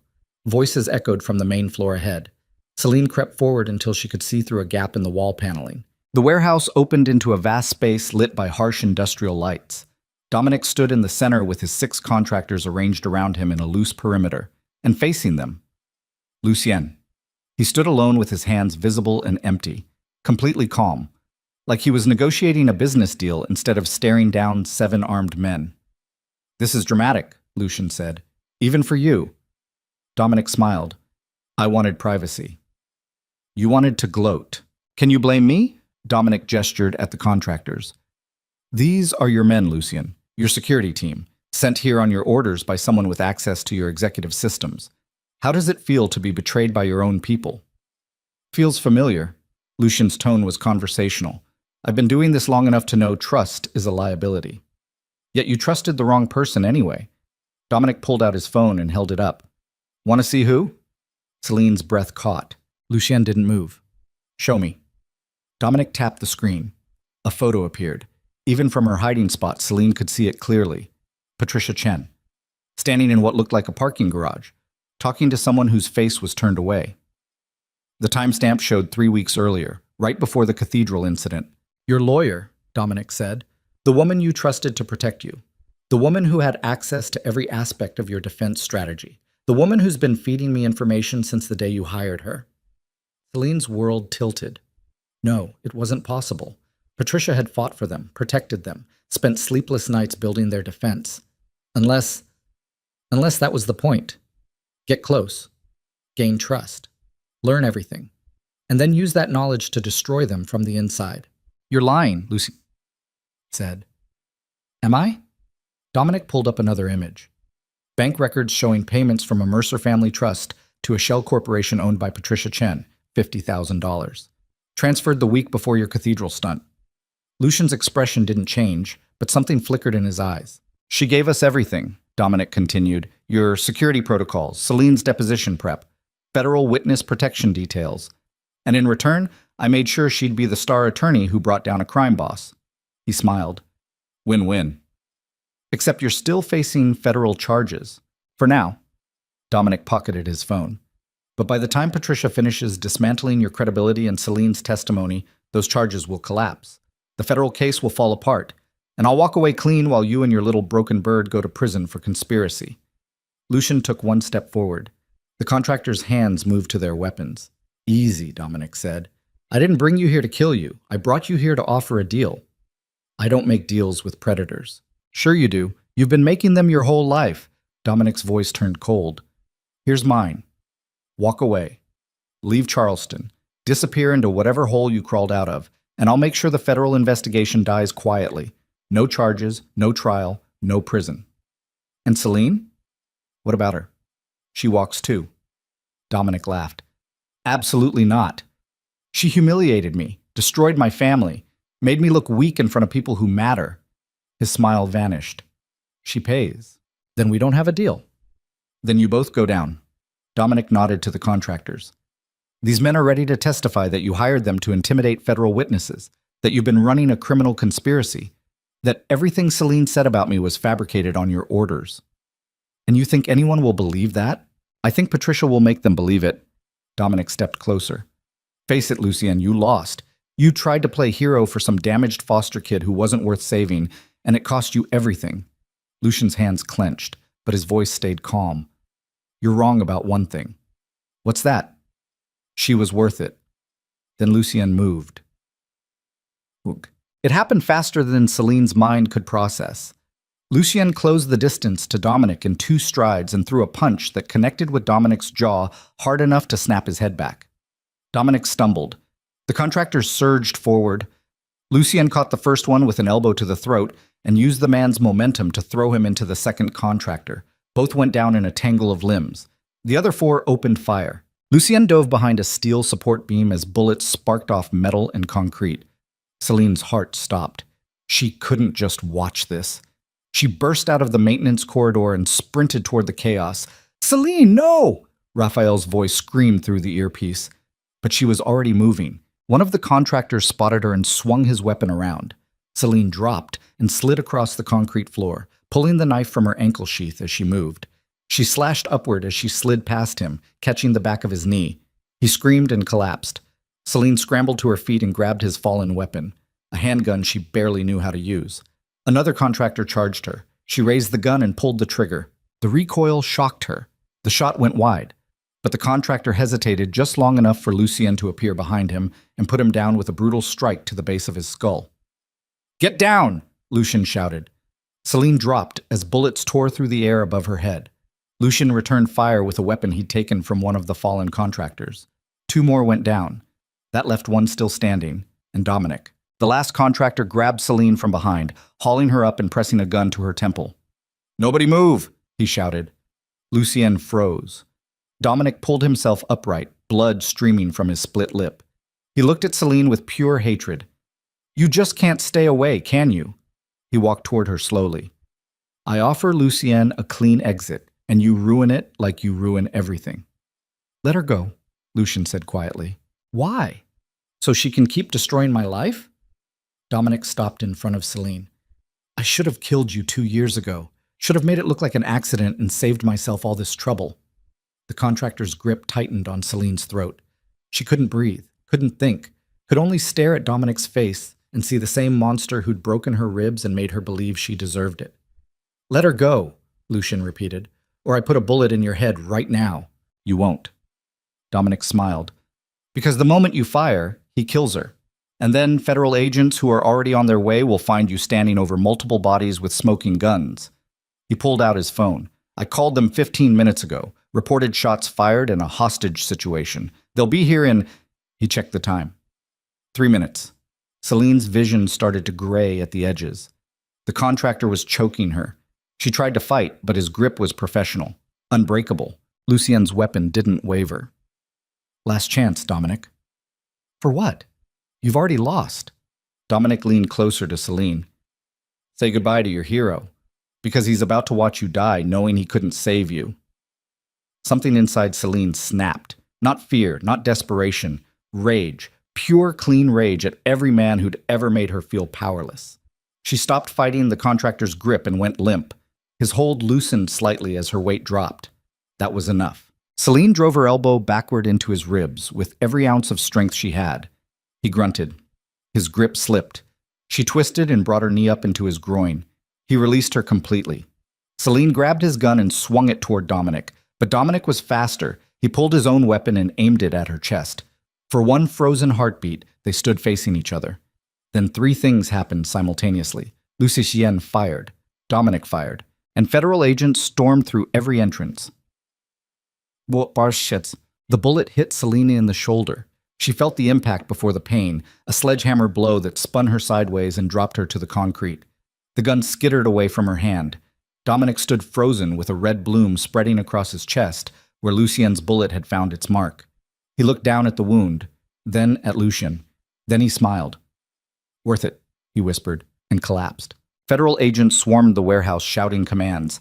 Lucien dropped his weapon and raised his hands. Contractors still conscious were being zip-tied and read their rights. And Celine lay on the cold concrete watching her blood pool beneath her shoulder while EMTs appeared from somewhere and started cutting away her shirt. "GSW to the left shoulder," one of them said. "Entry and exit. She's losing blood fast. Pressure on the wound. Blinding pain." Voices talking over her in medical shorthand she couldn't follow. Someone grabbed her hand. She looked up. Lucien. He was on his knees beside her with his hands zip-tied behind his back and an agent holding him in place, but his eyes were locked on hers. "Stay with me," he said quietly. "Hurts." "I know, but you stay with me anyway." His voice was steady, certain. "You don't get to die. Not after everything." "Dominic. Critical condition. They're working on him." Lucien leaned closer despite the agent trying to pull him back. "But you need to focus on staying conscious, understand?" Celine nodded weakly. The EMTs lifted her onto a stretcher. Everything became movement and voices and pain that made breathing feel impossible. As they wheeled her toward the ambulance, she caught a glimpse of Patricia Chen standing near the warehouse entrance talking to federal agents. Patricia met her eyes across the chaos and smiled. Not a friendly smile. The smile of someone who'd won. Celine woke in a hospital room 6 hours later. Her shoulder was wrapped in bandages that pulled tight with every breath. An IV dripped clear fluid into her arm. Monitors beeped a steady rhythm that meant she was alive even though she felt like she'd been hit by a truck. Patricia sat in a chair by the window. Celine's hand moved toward the call button. "Don't bother," Patricia said calmly. "The nurses know I'm here. They think I'm your attorney checking on my client." "Get out." "In a minute." Patricia stood and walked to the bedside. "First, we need to talk about your testimony." "I'm not changing anything." "Yes, you are." Patricia's voice was matter-of-fact. "Because Dominic Mercer died an hour ago on an operating table, which means the man you accused of abuse and trafficking can't defend himself anymore." Celine's throat tightened. "Good. Is it?" Patricia pulled out her tablet. "Because without Dominic alive to stand trial, the federal case collapses. All those charges? Gone. All that evidence? Inadmissible without a defendant. And all the testimony you gave," she smiled, "becomes a liability." "You're insane." "I'm practical." Patricia pulled up a document. "The Mercer family is prepared to offer you a settlement. $2 million. In exchange, you recant your testimony, admit the relationship was consensual, and state that Lucien Moretti coerced you into fabricating abuse allegations." "Never." "Then you go to prison." Patricia's expression was clinical. "Federal prosecutors are building a conspiracy case against you and Lucien.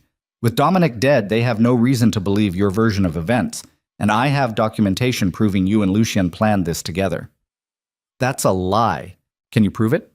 Patricia tilted her head. "Because I have bank records, communications, witness statements, and 6 contractors ready to testify that Lucien hired them to intimidate federal witnesses. I have forensic evidence that he funded a smear campaign against you to manufacture sympathy.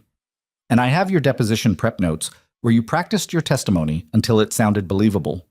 Celine's hands clenched despite the pain it caused. "Why are you doing this?" "Money." Patricia's answer was simple. "The Mercers paid me more than I'd make in 5 years of legitimate practice. And in return, all I had to do was make sure their son walked free." She paused. "Unfortunately, he didn't survive.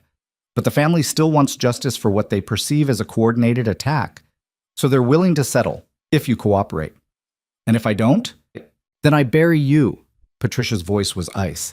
"I'll paint you as an opportunistic criminal who seduced a crime boss and manipulated the federal justice system.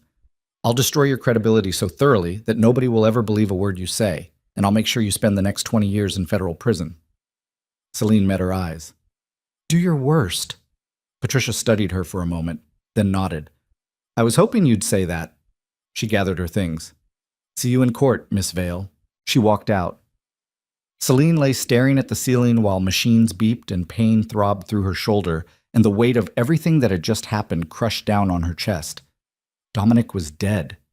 The federal case was collapsing. Patricia had betrayed them, and now she and Lucien were facing criminal conspiracy charges. Everything they'd fought for, gone. They released her from the hospital 36 hours later with discharge papers and a prescription for painkillers she wouldn't take. Federal marshals met her at the exit. Celine Vale, you're under arrest for conspiracy to commit fraud, witness tampering, and obstruction of justice. They read her rights while cameras flashed and reporters shouted questions. Celine said nothing. They transported her to a federal detention facility where she was processed, photographed, and placed in a holding cell pending arraignment. Lucien was already there.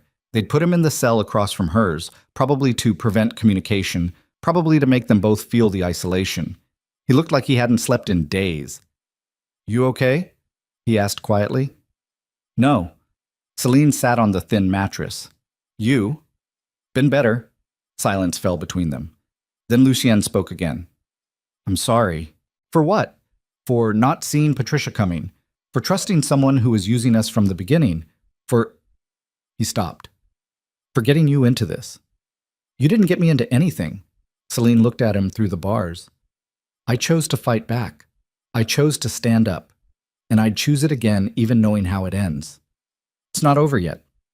Feels over. It's not." Lucien's voice carried absolute certainty. "Patricia made one mistake." "What?" "She assumed I'd go down without burning everything on my way out." He smiled, cold and dangerous.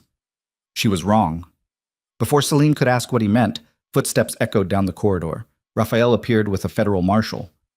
"You have a visitor," the marshal said. "I don't want— It's not optional." They escorted Celine to a conference room where a woman in a severe gray suit waited.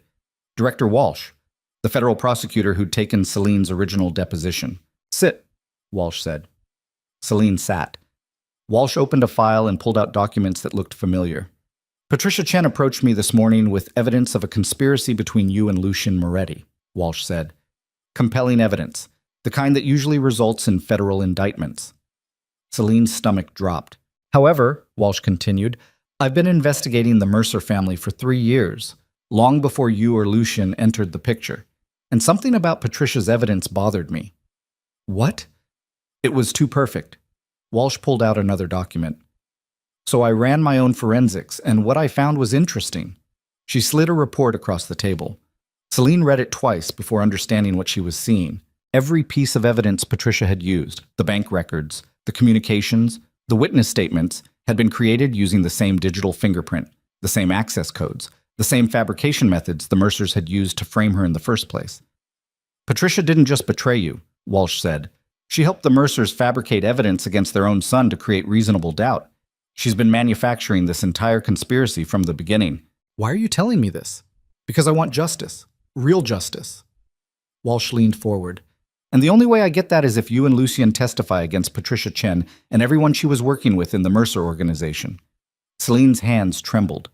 "What are you offering?" "Immunity? Complete. For both of you." Walsh pulled out immunity agreements. "In exchange, you give me everything. Names, accounts, operations. Every piece of the trafficking network the Mercers were running. Every official they bribed. Every case they buried. And Patricia? Goes to prison for the rest of her life." Walsh's expression was stone. "Along with everyone who helped her." Celine stared at the agreements. This was it. The choice that would define everything. Trust another federal prosecutor after the last one had betrayed them. Or refuse and watch Patricia destroy what was left of their lives. She looked up at Walsh. "I want Lucien here before I sign anything." "Agreed." Beck. They brought Lucien to the conference room 20 minutes later. He read the immunity agreements in silence, then looked at Walsh. "What's the catch?" "No catch. You testify, we prosecute, everyone involved goes down. And after?" "After, you're free." Walsh paused. "Though I'd suggest leaving Charleston. Fresh start somewhere your name doesn't carry quite so much weight." Lucien glanced at Celine. She met his eyes. In that moment, words weren't necessary. They'd survived Dominic, survived the smear campaign, survived Patricia's betrayal. They could survive this too. Lucien picked up a pen and signed. Celine did the same. Walsh collected the agreements. "Smart choice. Now let's destroy everyone who thought they could hide behind money and power." Teat. The trial lasted 6 weeks. Celine testified for 3 days straight, walking federal prosecutors through every detail of the Mercer family's operations, Patricia's betrayal, and the conspiracy that had nearly destroyed them both. Lucien testified for 4 days, providing documentation that dismantled the trafficking network piece by piece. Raphael testified about security breaches and internal corruption. Mara testified from behind a privacy screen about what she'd discovered working in the Mercer household. And when it was over, Patricia Chen was convicted on 17 federal charges. Judge Everett Mercer's associates were indicted across 3 states. The Mercer family empire collapsed completely. But that came later.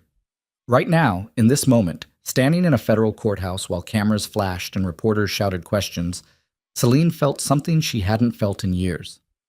Free. Truly free. Lucian stood beside her on the courthouse steps. "What now?" he asked quietly. Celine looked out at Charleston, the city that had nearly killed her, the city where she'd learned to fight back, the city she was finally ready to leave behind. "Now," she said, "we disappear." Lucien smiled. "Together?" Together. And somewhere far away, in a federal prison cell, Patricia Chen watched the news coverage and realized exactly how badly she'd underestimated the woman she'd tried to destroy. Because Celine Vale wasn't just a survivor anymore. She was the woman who'd torn down an empire. And she wasn't finished yet. The courthouse steps felt like standing on the edge of a cliff. Celine watched reporters surge forward with cameras and microphones, their voices blending into a wall of noise that meant nothing. Questions about the trial, questions about Dominic, questions about her relationship with Lucien that carried implications she didn't have the energy to address. Lucien's hand found the small of her back. Not possessive, just present. "We should go," he said quietly. Patricia's conviction had been unanimous. 17 federal charges, including conspiracy, obstruction of justice, witness tampering, and fraud. The jury deliberated for less than 4 hours before returning a verdict that would put her away for decades. But victory tasted like ash. Dominic was dead. The Mercer Empire had collapsed. Patricia would spend the rest of her life in prison, and Celine felt hollowed out, like someone had carved away everything she used to be and left behind a shell that looked human but didn't quite remember how to feel like one. Raphael appeared with the car, pulling up to the curb with practiced efficiency. He climbed out and opened the rear door, positioning himself between Celine and the cameras. "Let's move," he said. They slid into the back seat while Raphael drove away from the chaos. The courthouse shrank in the rearview mirror until it disappeared completely. Celine leaned her head against the window and watched Charleston blur past. The historic mansions, the cobblestone streets, the harbor where ships moved through gray water like nothing had changed. But everything had changed. "Where to?" Raphael asked. Lucien glanced at Celine. "Your call." She didn't answer right away, just stared out at the city that had tried to break her and almost succeeded. Finally, somewhere quiet. They ended up at a small park overlooking the Ashley River. Raphael stayed with the car, while Celine and Lucien walked toward a bench beneath an oak tree older than the city itself. Spanish moss hung like curtains in the late afternoon light. The river moved slowly, carrying reflections of clouds that looked close enough to touch. They sat in silence for a long time. Then Celine spoke. "I thought I'd feel different." "Different how?" "Free. Relieved. Something." She pulled her jacket tighter even though the air was warm. "Instead, I just feel tired." Lucien was quiet for a moment. "That's what justice feels like sometimes. Not triumph, just exhaustion." "Is it even justice?" Celine turned to face him. "Dominic's dead. His father's dying in prison. Patricia's locked up. But the women they trafficked, the ones who didn't survive, they don't get anything back." "No," Lucien agreed. "They don't." "So what was the point?" "The point was making sure it stops. Making sure no one else disappears into that system." He paused. "You testified for 3 days. You gave prosecutors everything they needed to dismantle a network that's been operating for 20 years. That matters." "Does it?" Celine's voice cracked. "Because right now it feels like I just traded one nightmare for another. Dominic used to control my life with violence. Now federal prosecutors control it with immunity agreements. I'm still not free." Lucien leaned back against the bench. "What would freedom look like?" The question caught her off guard. What would freedom look like? Not running, not hiding, not constantly looking over her shoulder waiting for the next attack. Just existing, without fear, without expectation, without having to prove she deserved to take up space. "I don't know," she admitted. "I've never had it long enough to find out." "Then maybe it's time to figure that out." Celine looked at him. "What about you?" "What about me?" Federal prosecutors gave you immunity too. You could rebuild, go back to running your empire. Pretend none of this happened. Lucian's expression was unreadable. Is that what you think I want? I don't know what you want. Her voice was steady, honest. You saved me. You destroyed a dynasty to give me a chance to fight back, but I don't actually know why, and I don't know what happens now that the fight's over. For a long moment, Lucienne said nothing. Then, 5 years ago, I watched someone I cared about get destroyed by the Mercer family's machine. She tried to fight back, tried to expose them, and they buried her so deep she couldn't find her way out. His jaw tightened. I was too late to save her, but I wasn't too late to save you. So this was about her? At first, he met Celine's eyes. But somewhere along the way, it became about you, about making sure you didn't disappear like she did, about proving that people like the Mercers don't always win. They didn't win, Celine said quietly. But we didn't either, not really. No, Lucian agreed. We just survived. The river moved past them, carrying leaves and debris toward the harbor. Somewhere downstream, Charleston went on with its routines. Tourists wandered historic districts. Restaurants served dinner. The city breathed without caring who'd been broken trying to change it. Celine stood slowly. I need to see Mara. Raphael can take you. Will you come with me? Lucien looked surprised. You want me to? I don't want to do this alone anymore. She held out her hand. Any of it. Lucien took her hand and stood, and together they walked back toward the car. Mara was staying in a small apartment the Federal Witness Protection Program had set up in a quiet neighborhood north of the city. She opened the door wearing sweatpants and an oversized cardigan, looking older than Celine remembered. The trial had aged them all. Celine, Mara pulled her into a hug that lasted too long and not long enough. I saw the verdict on the news. We won. Did we? Mara stepped back. Because it doesn't feel like winning. I know. They sat in Mara's small living room drinking tea while Lucien waited in the kitchen, giving them space. The apartment was sparse but clean, temporary, the kind of place designed for people in transition. What happens now? Mara asked. Federal prosecutors said you're free to go wherever you want. New identity, new city, whatever you need to feel safe. What about you?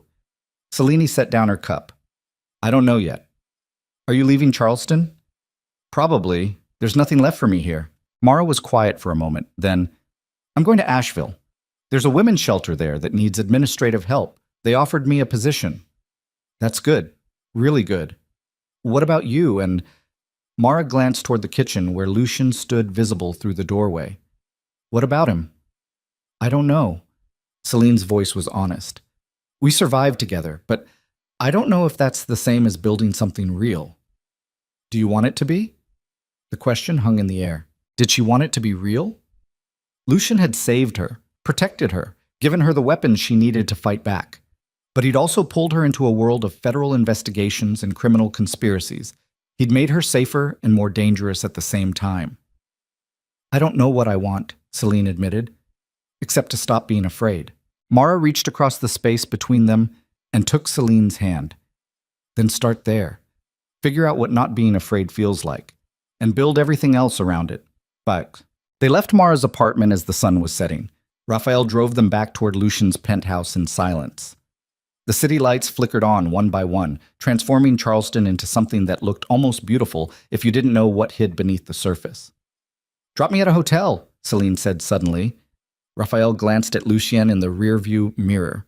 Lucien studied Celine's face. You don't have to. I need space. Her voice was gentle but firm. Just for tonight. I need to think without. She stopped. I just need space. Lucien nodded. Raphael, the Riverview on Market Street. Raphael changed course without comment. 10 minutes later, they pulled up to a boutique hotel tucked between renovated warehouses.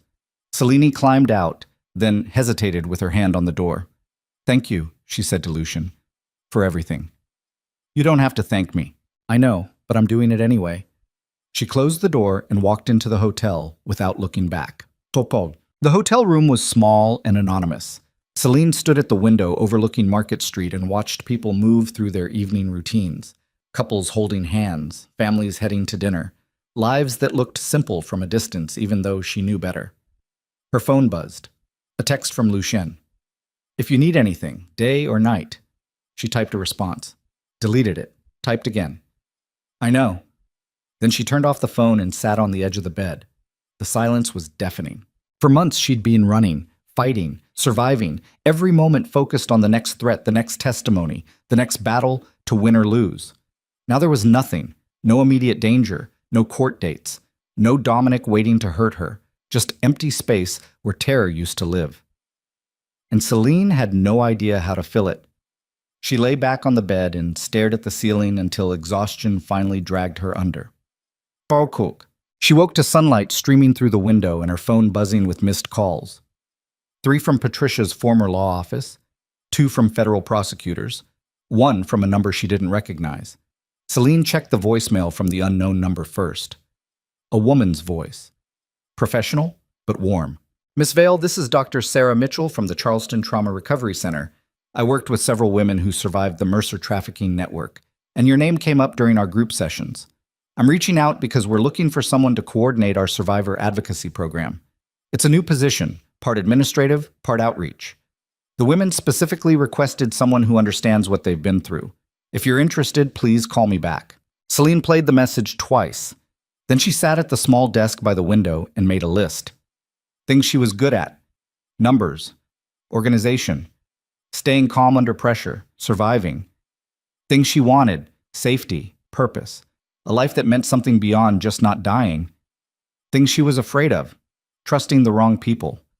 Getting trapped again. Losing herself in someone else's war. She stared at the list for a long time. Then she picked up the phone and called Dr. Mitchell back. The Charleston Trauma Recovery Center occupied a renovated brownstone in a quiet neighborhood far from the historic district's tourist traffic. Dr. Mitchell met Celine at the entrance, a woman in her 50s with kind eyes and the kind of calm presence that suggested she'd seen the worst humanity had to offer and decided to fight it anyway. Thank you for coming, Dr. Mitchell said, leading Celine inside. I wasn't sure you'd call back. I almost didn't. But you did. That's what matters. The center was warm and carefully designed to feel nothing like an institution. Soft lighting, comfortable furniture, plants in every corner, a space that felt safe without screaming about it. We work with about 40 women right now, Dr. Mitchell explained as they walked through the building. Survivors of trafficking, domestic violence, sexual assault. We provide therapy, legal assistance, job training, housing support, whatever they need to rebuild. Where do I fit in? Coordination, advocacy. Being the person who understands what they're going through because you've been there. Dr. Mitchell stopped outside a conference room. The women asked for you specifically, Celine. They watched your testimony. They saw you stand up to people who thought they were untouchable, and they want someone like that helping them do the same. Celine looked through the glass door into the conference room. 6 women sat around a table, different ages, different backgrounds, all carrying the same haunted look she saw in her own reflection. What if I'm not strong enough? Celine asked quietly. Then you get stronger together. Dr. Mitchell opened the door. That's how this works. Mchas. The meeting lasted 2 hours. The women shared their stories, their fears, their anger at systems that had failed them, and people who'd hurt them with impunity. And Celine listened. She didn't offer solutions, didn't pretend to have answers, just listened and let them know someone was hearing them. At the end, a woman named Jordan, 23, still carrying scars on her wrists from restraints she'd worn for 6 months, looked directly at Celine. Will you help us? Jordan asked. Celine thought about running, about disappearing into a new city with a new name and pretending none of this had happened. But she thought about Mara too, about the women who'd testified against the Mercers, about everyone who'd been silenced and buried and forgotten. Yes, Celine said. I'll help. Checks. She called Lucien that evening from the hotel room. He answered on the second ring. You okay? I think so. Celine sat on the windowsill watching the sunset paint the city in shades of orange and gold. I got offered a job today. Yeah? Coordinating a survivor advocacy program. It's not glamorous. It doesn't pay well, but it matters, Lucien finished. Yeah. Are you taking it? I think so. Selena paused. What about you? What happens to Lucien Moretti now that the war's over? Honestly, I don't know. His voice was tired. My lawyers are negotiating the dismantling of the criminal operations. Federal prosecutors want everything clean. Legitimate businesses only. That's good. It's necessary. He was quiet for a moment. Celine, I need to ask you something. Okay. When you think about the future, about what comes next, am I in it? The question landed heavy. Celine closed her eyes. I don't know how to answer that. Try. You saved my life. You gave me the chance to fight back when I thought I'd lost everything.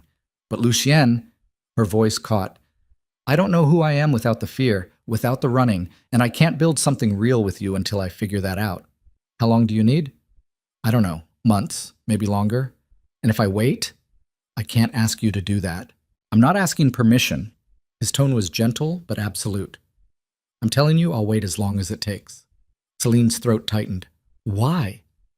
Because somewhere in the middle of all this chaos, I stopped seeing you as someone I was saving and started seeing you as someone I couldn't imagine losing. He paused. Take your time. Figure out who you are. Build your life. And when you're ready, if you're ready, I'll be here. What if I'm never ready? Then I'll still be glad I knew you. Celine wiped her eyes. You're making this really hard. Good. You deserve someone who makes things hard instead of easy. Easy is how you end up trapped. They talked for another hour about nothing important. The weather. The trial aftermath. Small details that felt monumental because they were normal. When they finally hung up, Celine sat in the quiet hotel room and realized she was smiling. Not because everything was fixed, but because for the first time in years, she could imagine a future that didn't revolve around survival.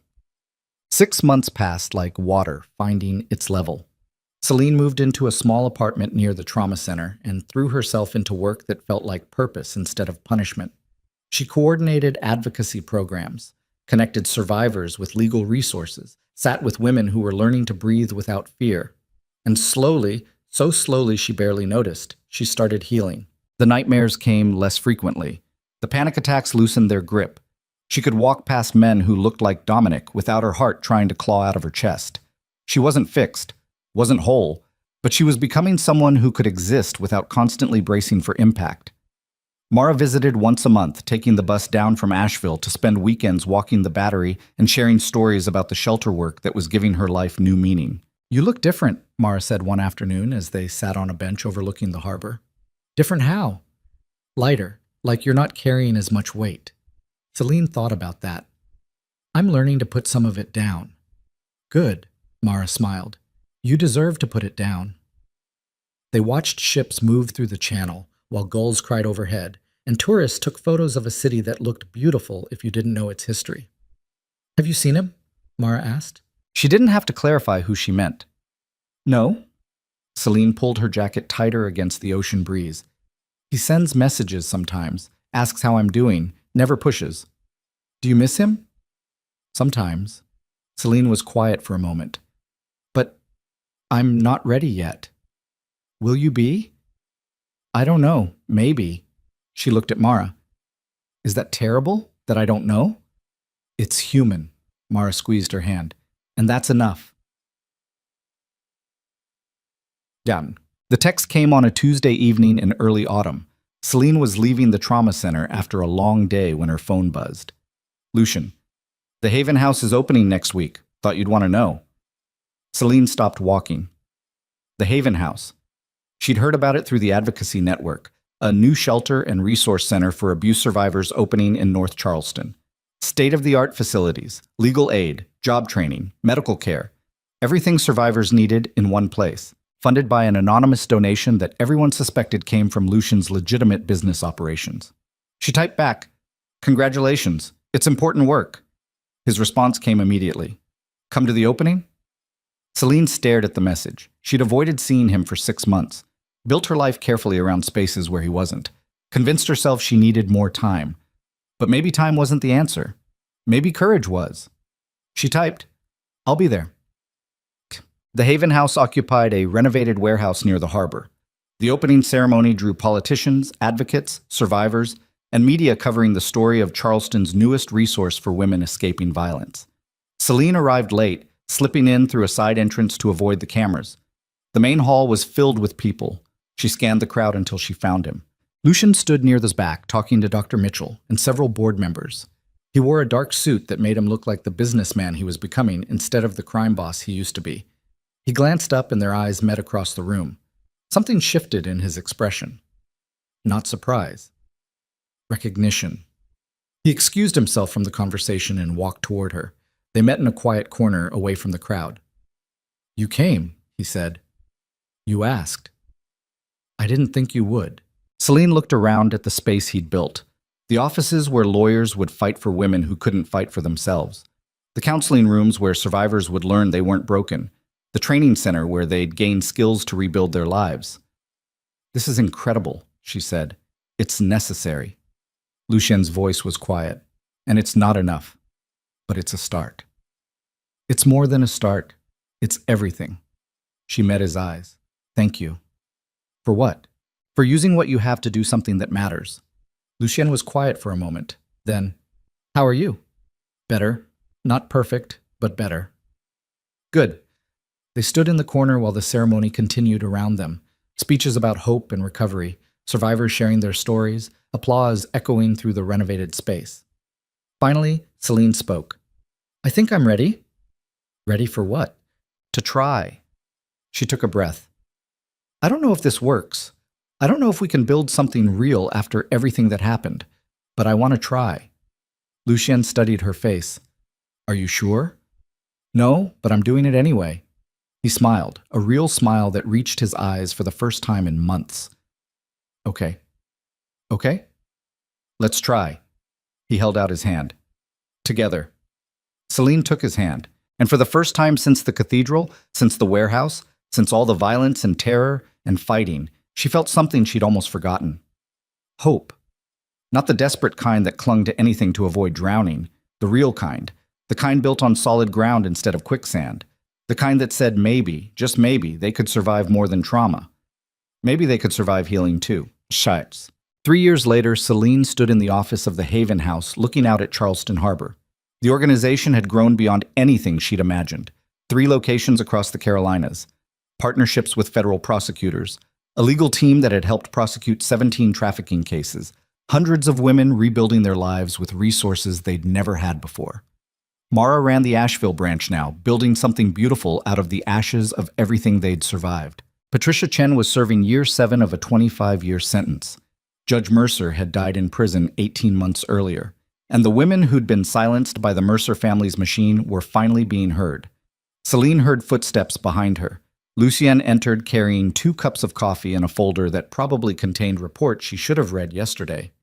"Late night?" he asked, setting the coffee on her desk. "Jordan's testifying tomorrow in the Harrison case. I wanted to make sure she had everything she needed." Lucien sat on the edge of her desk. "She'll do fine. You trained her well." "She trained herself. I just showed her the tools."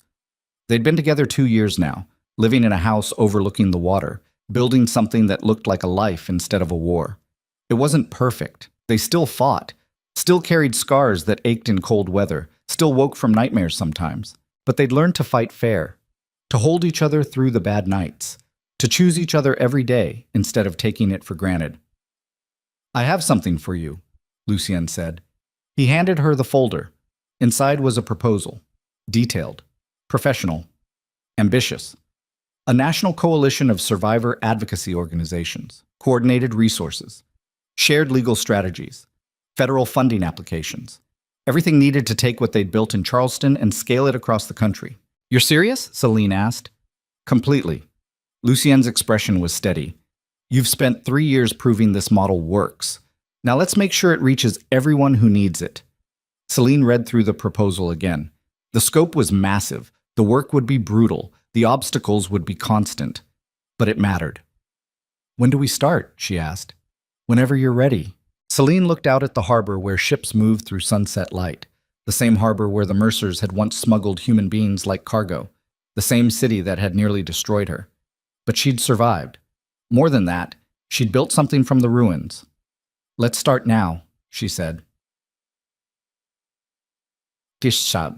That evening, they walked along the battery as twilight painted the sky in shades of purple and gold. Charleston moved around them with its usual rhythms. Tourists taking photos, horse-drawn carriages clattering past, the city breathing like it always had. But Celine saw it differently now. Not as the place that broke her. as the place where she learned to fight back. Do you ever regret it?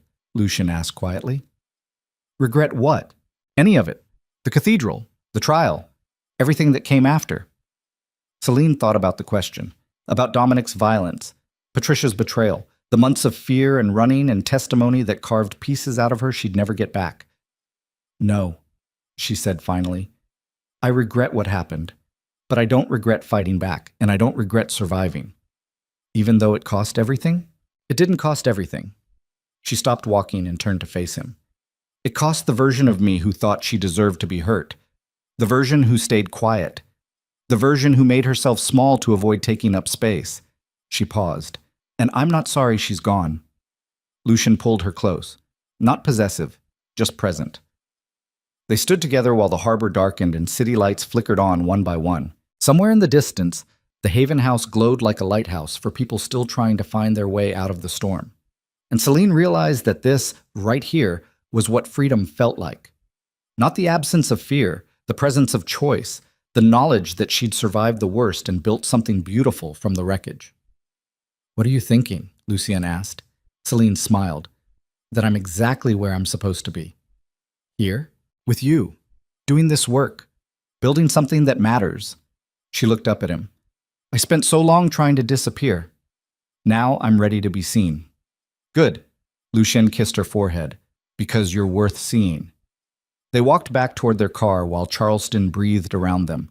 A city that had witnessed violence and beauty, destruction and resurrection, endings and beginnings. And somewhere far away, in shelters and safe houses and therapy rooms across the country, women who'd survived the unsurvivable were learning what Celine had learned. That monsters could be defeated. That empires could fall. That one voice raised in defiance could become a chorus impossible to silence. That survival wasn't the end of the story. It was just the beginning. Boss, 5 years after the cathedral, Celine Vale stood on a stage in Washington, D.C., accepting a National Advocacy Award for her work with trafficking survivors. She wore a simple black dress, no makeup to hide scars, no apologies for taking up space. The auditorium was filled with advocates, survivors, politicians, and media covering the ceremony. But Celine's eyes found only one person in the crowd, Lucien. He sat in the third row with a small smile that said he'd known all along she was capable of this. Celine stepped to the microphone. 7 years ago, she said, I was nobody. A foster kid with no family and no prospects who'd spent 2 years being convinced I deserved every terrible thing that happened to me. I believed I was disposable, forgettable, worth less than nothing. She paused. Today I run a national coalition that's helped over 3,000 women escape trafficking and abuse. We've supported prosecution of 47 cases. We've changed policies in 12 states. And we're just getting started. Applause rippled through the auditorium. But I'm not here to celebrate myself, Celine continued. I'm here to tell every woman who's been told she doesn't matter that they were lied to. You matter. Your voice matters. Your survival matters. And the people who tried to silence you don't get to write the ending to your story. She held up the award. This belongs to every survivor who found the courage to fight back. Every advocate who refused to look away. Every person who decided that protecting vulnerable people was more important than protecting powerful ones. Her eyes found Lucien's again. And it belongs to the people who saw us at our most broken and decided we were worth saving anyway. The applause was deafening, but Celine barely heard it. She was remembering a cathedral. A woman in a wedding dress who thought she'd lost everything. A man who walked through doors like the world moved aside before he asked. The moment when survival became something more than just not dying. The moment when she decided to fight. And every moment after that proved she'd made the right choice. After the ceremony, Celine and Lucien walked through the National Mall while autumn leaves drifted across monuments built to honor people who'd changed the world. You were incredible up there, Lucien said. I was terrified. Couldn't tell. Good. That means I'm getting better at faking it, she smiled. How's the legitimate business world treating you? Boring, profitable, legal. He squeezed her hand. Everything I never thought I'd want. Any regrets? About leaving the criminal empire behind? Lucien considered. No, I was good at it, but it wasn't worth the cost. What was the cost? Everything that mattered. He stopped walking and turned to face her. I built power and lost myself. Made money and destroyed trust. controlled everything except the things that actually counted. And now? Now I have less power and more peace. He pulled her close. And I have you, which is worth more than any empire. Celine leaned into him. You're getting soft. Maybe, but I'm okay with that. They walked until the monuments gave way to residential streets where normal people lived normal lives that looked simple from the outside. I have something for you, Lucien said. He pulled a small box from his jacket pocket. Celine's breath caught. Before you panic, Lucien said quickly, it's not what you think. He opened the box. Inside was a key. What? It's to a house in Savannah. Small, quiet, near the water. He met her eyes. I know you've been thinking about expanding the coalition into Georgia. I know you need a space that's yours. So I bought a house and put it in your name. No strings, no expectations. Just a place where you can build the next chapter. Celine stared at the key, then at him. You bought me a house? Technically, you bought yourself a house. I just handled the paperwork. Lucien. You can say no. You can sell it. You can do whatever you want with it. He closed her fingers around the key. But I wanted you to have something that's completely yours. Something nobody can take away. Celine's eyes burned. 7 years ago, she'd owned nothing, been nothing, had nothing except bruises and fear. Now she held the key to a house, led a national organization, stood beside a man who saw her as an equal instead of property. Thank you, she whispered. For what? For seeing me when I couldn't see myself. Lucien pulled her into a kiss that tasted like promise instead of desperation. When they pulled apart, Celine smiled. Want to go see it? The house? Yeah, I've never owned a house before. Seems like I should at least look at it. Lucien laughed. Let's go. The house in Savannah was everything he'd promised. Small, quiet, overlooking a marsh where herons hunted in the shallows, and Spanish moss hung from trees like lace curtains. Celine stood on the porch watching sunset paint the water in shades of amber and gold. Lucien stood beside her with his arm around her waist. What do you think? He asked. I think it's perfect. She leaned her head against his shoulder. I think I can build something here. Just you or us? Celine turned to face him. Is that what you want? To build something together? I've been building something with you for 7 years. His voice was quiet. Certain. I'd like to keep doing that, if you'll have me.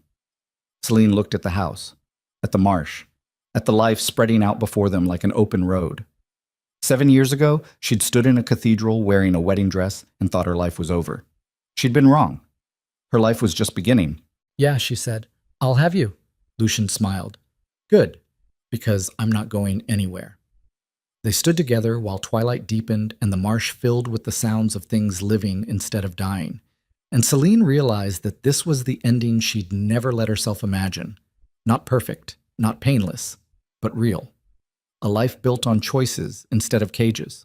Freedom earned through fighting back, and love that looked like partnership instead of possession. Somewhere far away, the Haven House glowed in the darkness, helping women find their way toward survival. Somewhere closer, advocacy networks were being built to catch people before they fell. And here, on a porch in Savannah, overlooking water that carried everything toward the sea, Celine Vale stood beside the man who'd helped her remember she was worth saving. Not because she needed him, but because she'd chosen him. And that made all the difference. The story that began with violence ended with peace. The woman who thought she'd lost everything discovered she'd only lost the parts that were killing her.